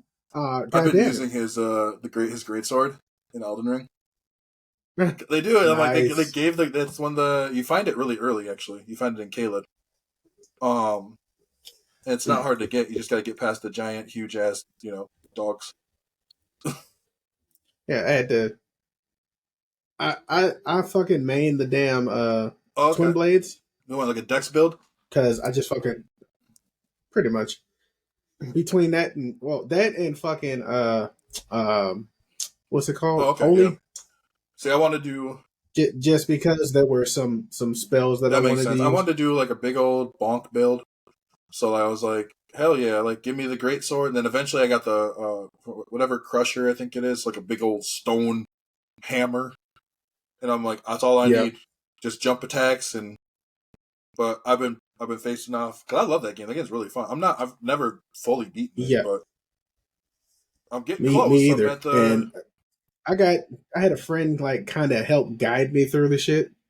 Because if you don't know what you're doing or where you're going, you're just wandering aimlessly and hoping for the best. Well, I've heard people say, like, actually, it's kind of interesting now. I've heard people talk about the Tears of the Kingdom, right? And saying that Elden Ring is what Zelda should be. And I was I'm like, I can see it in some regards, right? So it does take, I mean, Zelda has taken some inspiration from games like Elden Ring. And I'm not mad at that, but I can understand in the terms of,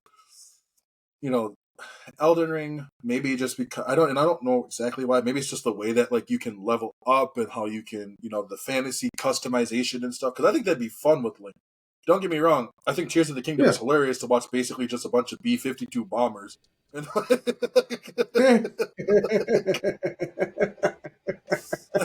amount of I haven't even played Tears of the Kingdom yet because I played Breath of the Wild. And I stopped with that because I kind of got bored. Like, it's not a bad game. Just I heard it was unnecessarily long. And there's just not much to do. Like lore wise, fantastic. But like when Elden Ring, I love between the lore itself.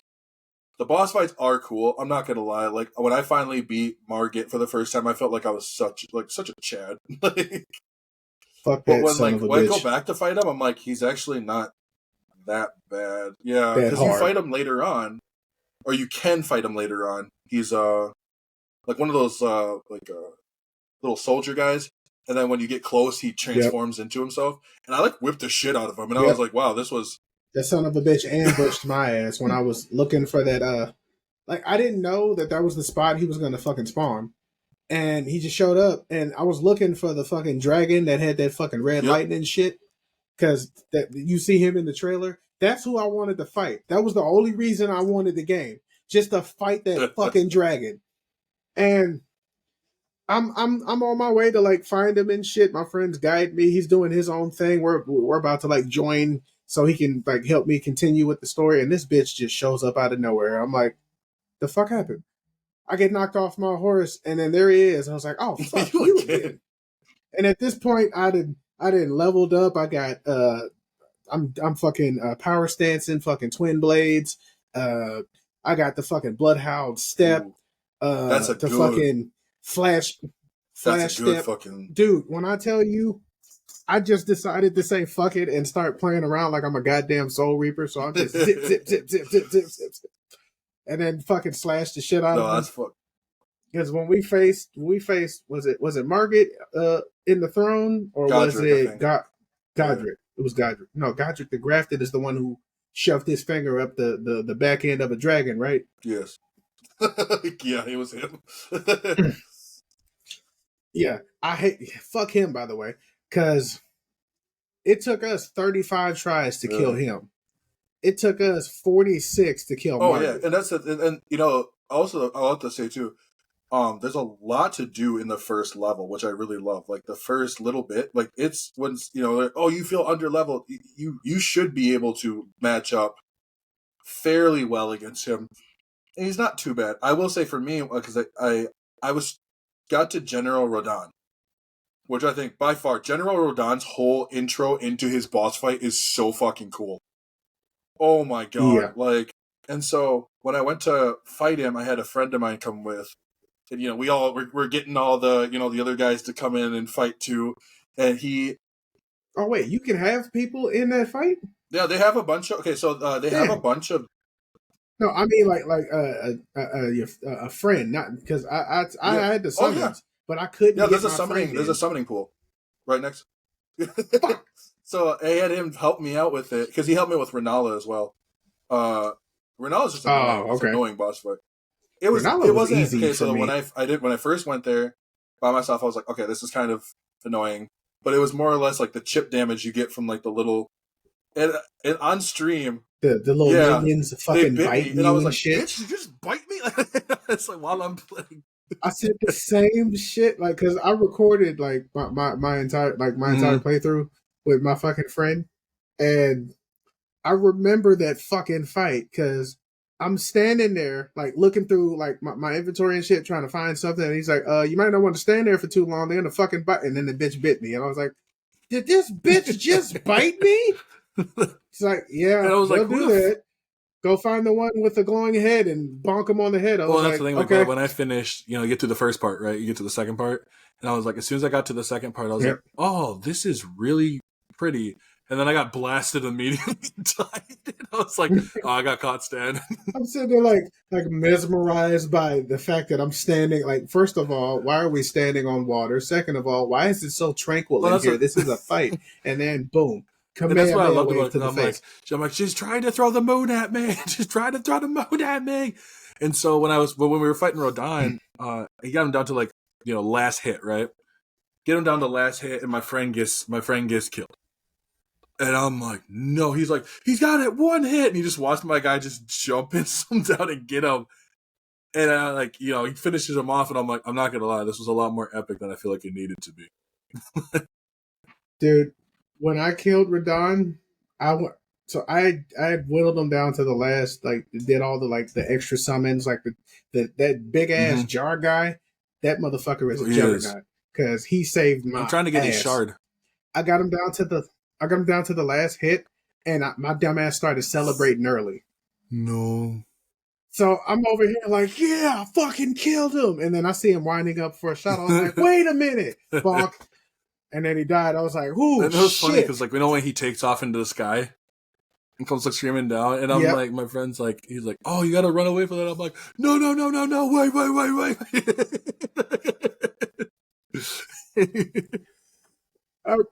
I remember seeing so many people because on YouTube you can watch the fucking fail videos and shit. Like there was one guy who fucking just walked the fuck like he was walking through the water and he didn't realize that there was a hole in between and just fell through it. So all you see is him just, woo, there's a fucking hole. And then after that was another dude fighting Radon, and then he fucking zipped into the sky and he's like, huh, is that it? That was very fucking underwhelming. I wonder what the fuck else we're going to do. And then he fucking pinned because he was like, what's that like? See, for me it was so the first time I was playing it, I got to Karya's Manor, right? And the fucking finger hand monsters, right? And Yep.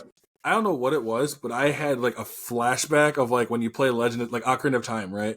And you're like, watch for the shadows of Right. monsters that hang from the ceiling. You know, that traumatized me as a kid.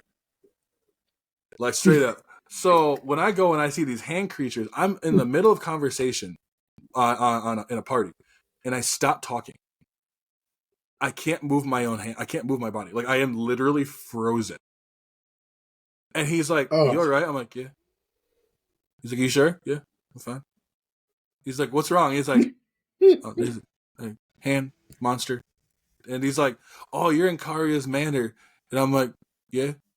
And so I run in there, and then one of them drops, and I'm like, starts, crawling after him, like, no. Yep. So I got violated by they're those surprisingly motherfuckers. strong. I thought that they were like, I thought that I could take them. So I fucking, like, I walked up to one, poked the shit out of it, and then I'm doing my damage. And then I guess I got close to the field of vision of another one. Bitch dropped on me.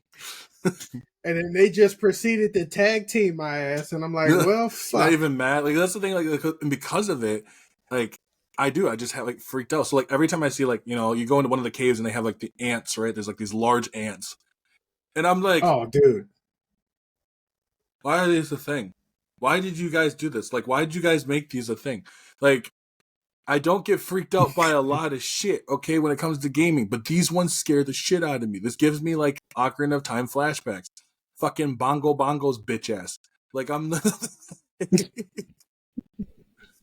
like, oh, it was so. And I was like, nope, the entire time. So now what I do, I just run through it because they're really slow. yeah. When we went into that underground area where Mogun's palace is located. Moog. Isn't that where the rot and like the river of rot and all that stuff? Okay, I just got there, so that sucks. so that's also the place where you can farm runes and shit, but like far from it, like a little bit lower, there are like a whole bunch of other areas you can explore and shit. So my coworker brought me down there. We came across like that undead fucking deer it's like a boss fight. Yep. Fucking prances around and fucking runs you the fuck over and shit. First of all, scared the fuck out of me because I almost shit myself. I was not expecting that shit. Like, for one, like he activated like the skull and shit, and I'm just looking around like, oh, this shit was designed quite nicely. Like, just from a game designer's, especially a level designer's standpoint, I'm just admiring the shit. And he's like, get ready. I was like, yeah.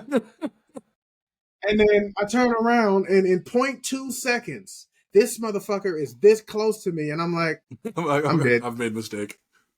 He was like, use the step. I was like, it's too late. It's like, I'm accepting my fate. You just close your eyes. You're like, what happened? I took an L, guys. I'm just like, oh, Godzilla's winding up. And that's what I love about like with Elden Ring 2 is, I've always said, I'm like the one, because I made a whole list thing about Elden Ring on Facebook. And I was like, most of the time when you fuck up in Elden, it's your fault. Like, I'm going to be honest. Yep. Sometimes it's not. Sometimes 1,000%. It is the game design kind of thing. But a lot of times it's your own fucking fault. Like, right? Yeah, like, you have to be strategic in that game. You can't just go in slashing the shit out of them because they will fuck you up. Especially like for myself, I have also armor doesn't mean shit. Like that's the one thing I've kind of come to the realization of is like I don't know why I'm doing heavy builds because I love colossal swords. Don't get me wrong, I love the colossal great sword and I'll run that shit to oblivion. But in Elden Ring, the armor is just cosmetic. So I was like, well, I'm just gonna make myself look cool. Yeah, cool. That's it. That's why I wore the fucking Radon armor just for the rest of the thing. I love that. I want blades. I'm not gonna lie, like blades. This looks really fucking cool. Yeah. That shit looks so damn clean. I have like the Ronnie's hat. Like Ronnie's hat. I'm like, what happened? I'm a wizard, Harry. When I finally had the ability to fucking like do incantations and spells and shit. So the only 2 spells I really used were that fucking lightning bolt that you can fucking throw at shit, and then the fucking the lightning field where you fucking summon the shit and just do this shit. I haven't gotten the second stage of that, which you have to fight a whole nother dragon to get, because you got to go past like you got to get past like the fucking giant and then the fucking godskin duo. I'm so not looking, because one of the godskins are already a bitch. Well, yeah. Both of them, which is why like I think I may just say fuck it and go what's the term, just rune farm for like a good 3 days and just amass like 300 billion fucking runes. So, and then funny just story. I just recently realized that I can sell my runes. So I've been collecting them. No clue what I'm using them for. Yes. Really? So I've been just collecting runes, and I'm like, all of a sudden I'm like, hey, I can sell these for, like, I was like, I have at least 2 levels just sitting here in my fucking thing. So like, and it sucks because like I need to get level 60 in order to use the big Unga Bunga hammer, which I will, because I'm using that plus the flame grant me strength, so it boosts itself up. And then I got the mimic tier, right? Also, mimic tier boss fight is the funniest boss fight. Dude, fighting yourself, and like me, like for one, my mimic dodged like 6 of all of my goddamn strikes and pissed me the fuck off. I'm just like, swipe. He's just like, weep.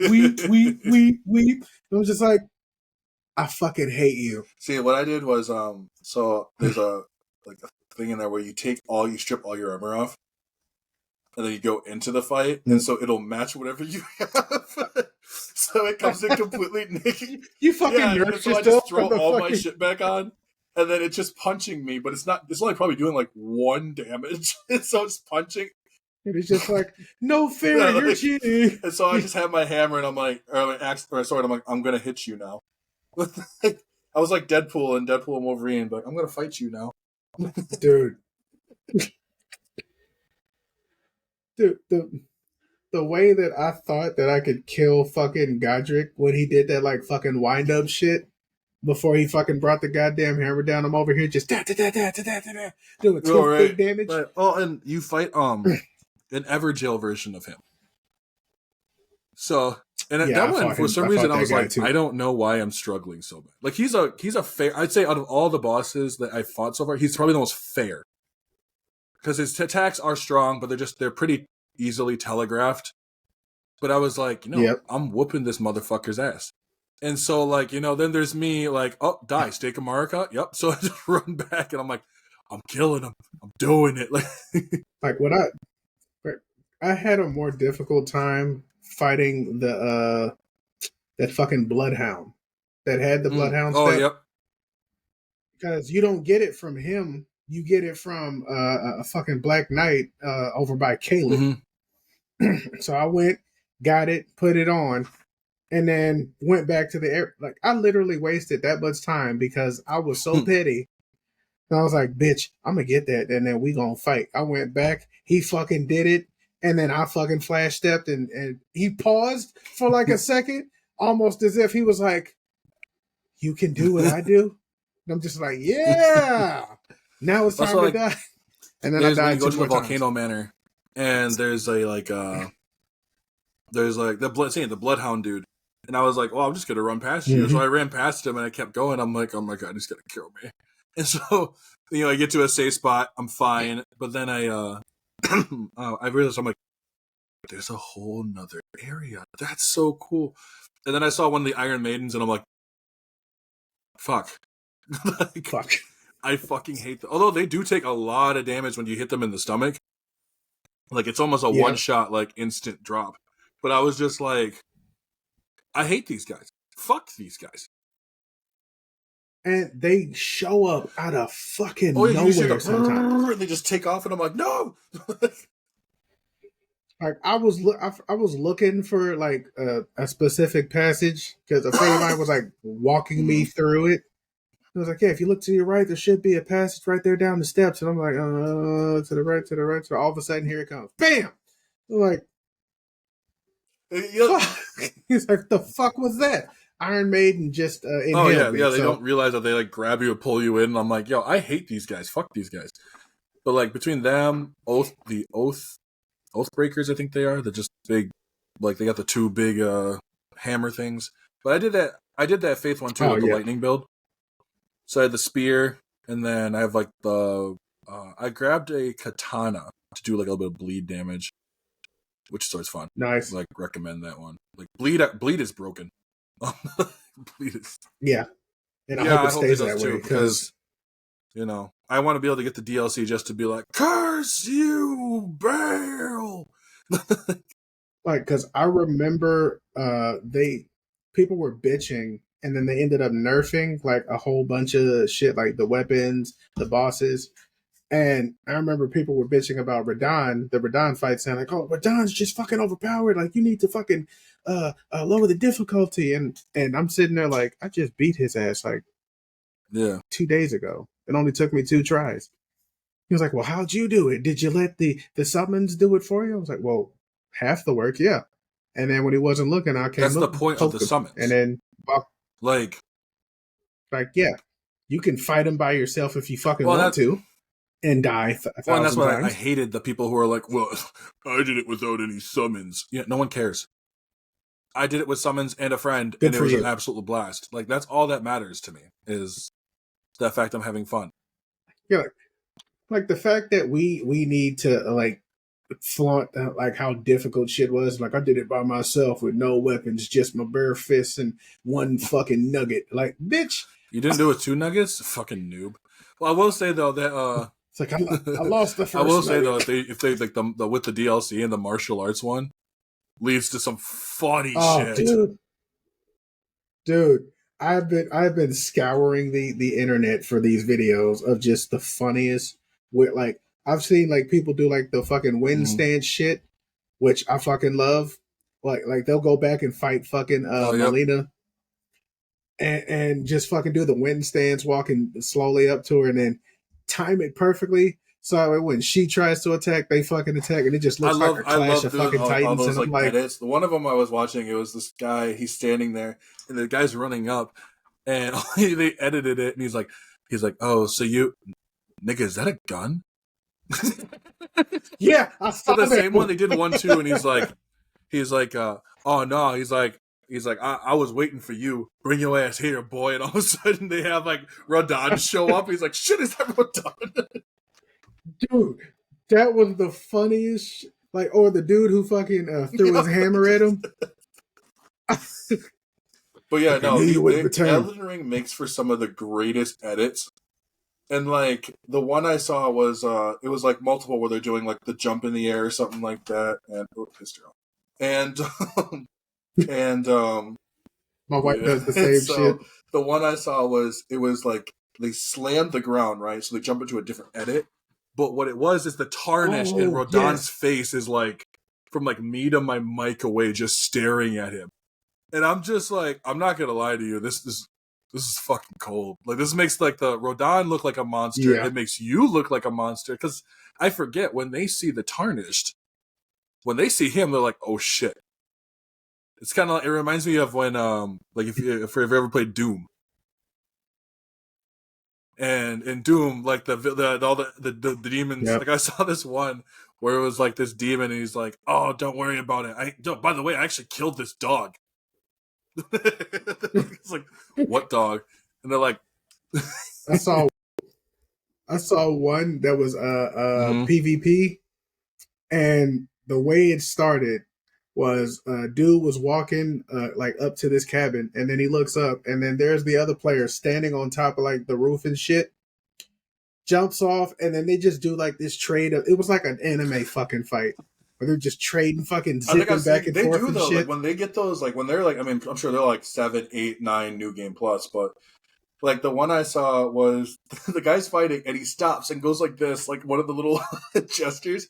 So the guy stops Yeah. fighting. He gets up and slashes him and kills him. Gotcha, bitch. I sat there and I was like, oh. I'm like, that's a bit. I understand why, but that's a bitch move. Yeah, that's a whole ass move. There's no coming back from that, but it makes a funny ass clip. Dude, I'm pretty sure that's why absolutely. they did it. Like I said, like same with like the lightning stuff when you're watching it just like shooting down, and I'm like, I would have died instantly. Like, Yep. Like I would have been dead, 100% dead. Like my best friend who was like he doesn't play video games that much, but he was like, I heard about this Elden Ring, and like I'm watching the videos, and I'm pretty sure I could do some of that shit. I was like, Okay. In the game or like real life? He's like, real life. Like I'm pretty sure I could take down some of those bosses. I was like, there's no fucking way you are taking down a dragon that can pull lightning out of the sky and then proceed to throw it at you.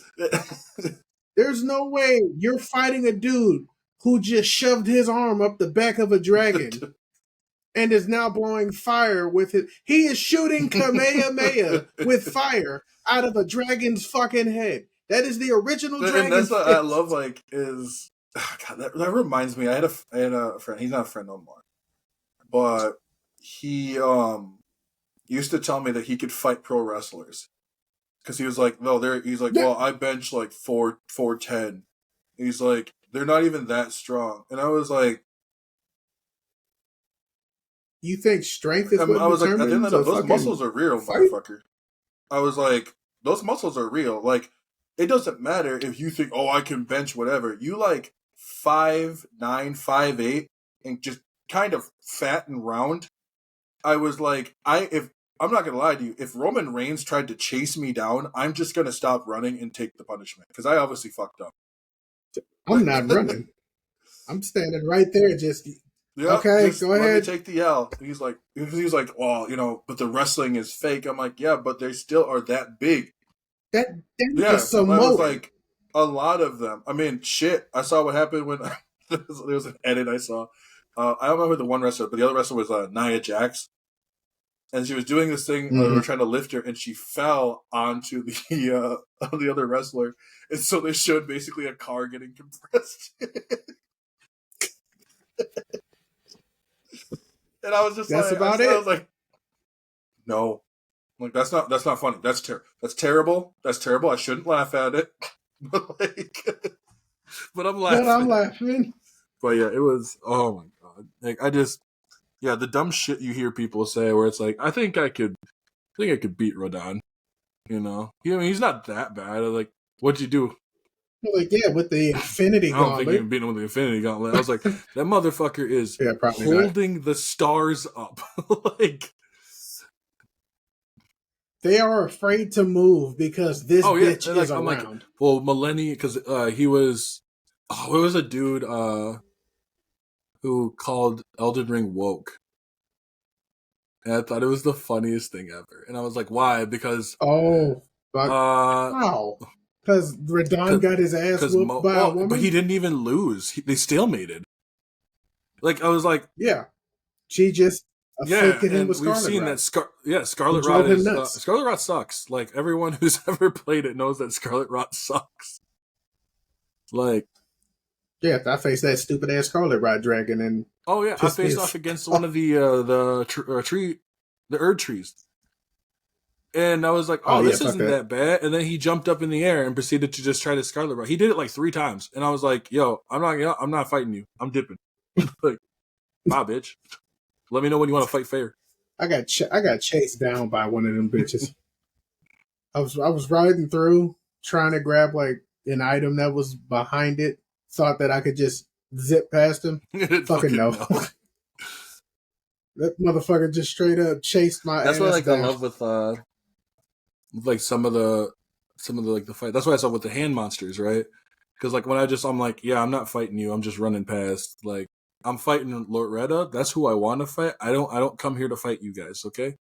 I was like, I don't know who the fuck brought you into this world, but I swear to God, please take them out. And like. It's like I didn't realize spiders and hands could make make children. The thing is, like, and then they stick out of the ground, right? So I saw this thing. It was right when Elden Ring first came out. There's an actual piece of art that's like that, right? And it has 5 fingers, both sticking out of the ground. Apparently, nobody will come near it now. Like, oh my God, I want to see that. Never No. mind. Like, I was like, there's something that if you're not an Elden Ring player, you're not going to understand. Like, there's just some places. Yeah, like when I explained to someone, have you ever had a crab pop up out of the ground on you? Yeah, you ever had a crab? Like, basically, it's Kingler from Pokemon decided to just say, yeah, stop hitting my fucking kids. That motherfucker got mad, just said, you don't know what? Everyone's going on a t-shirt. The ones are like the jelly squids, the squids or whatever. Oh, fuck that. I wore Fuck that, I those hit him, things, and then I too. just run away because I'm kind of a bitch like that. But I was fighting the dragon at that at that lake where they fucking sit at, and I didn't realize that I had backed up far enough to aggro one of them. So I'm lining up a fucking spell to, like, I'm not gonna shoot the damn dragon out of the sky, but it'll at least probably hit him. So I'm lining it up, and the damn animation's almost done to where he releases it, and all of a sudden I hear bing. The fuck?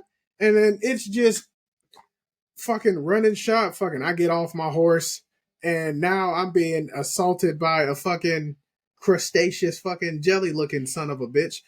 And then the dragon drops down and fucking decides, yeah, this is a perfect time to hit you with some fire. It's still not as scary though as a fucking rune bear. Like, yeah, under no, I came across one of those, didn't even know what the hell it was. So I thought, yeah, it's not going to bother me. When I tell you he backslapped the shit out of me. Elden Ring needs ragdoll physics because I need to be able to see my character just go flying off the edge. And that's like, it's like, because there's one of those guys who are like, digging dirt or whatever. And they're standing there, and if he's in Lingrave, if you get too close, he turns into a rune bear. And I was like, no. Yep. like I was. That was one of the ones that popped up, and I had to kill his ass. That's why I made that TikTok joke. I was like, would you rather be with the man or the bear? And the man's the tree sentinel. And I was like, yeah. And I had people down the line just, I'm choosing the man. I ain't fighting the rune bear. Like I feel a lot. The rune bear is where I draw the line. Absolutely. They're like, I will take a fight because apparently there's like one's like a red rune bear somewhere, and I heard that and I was like,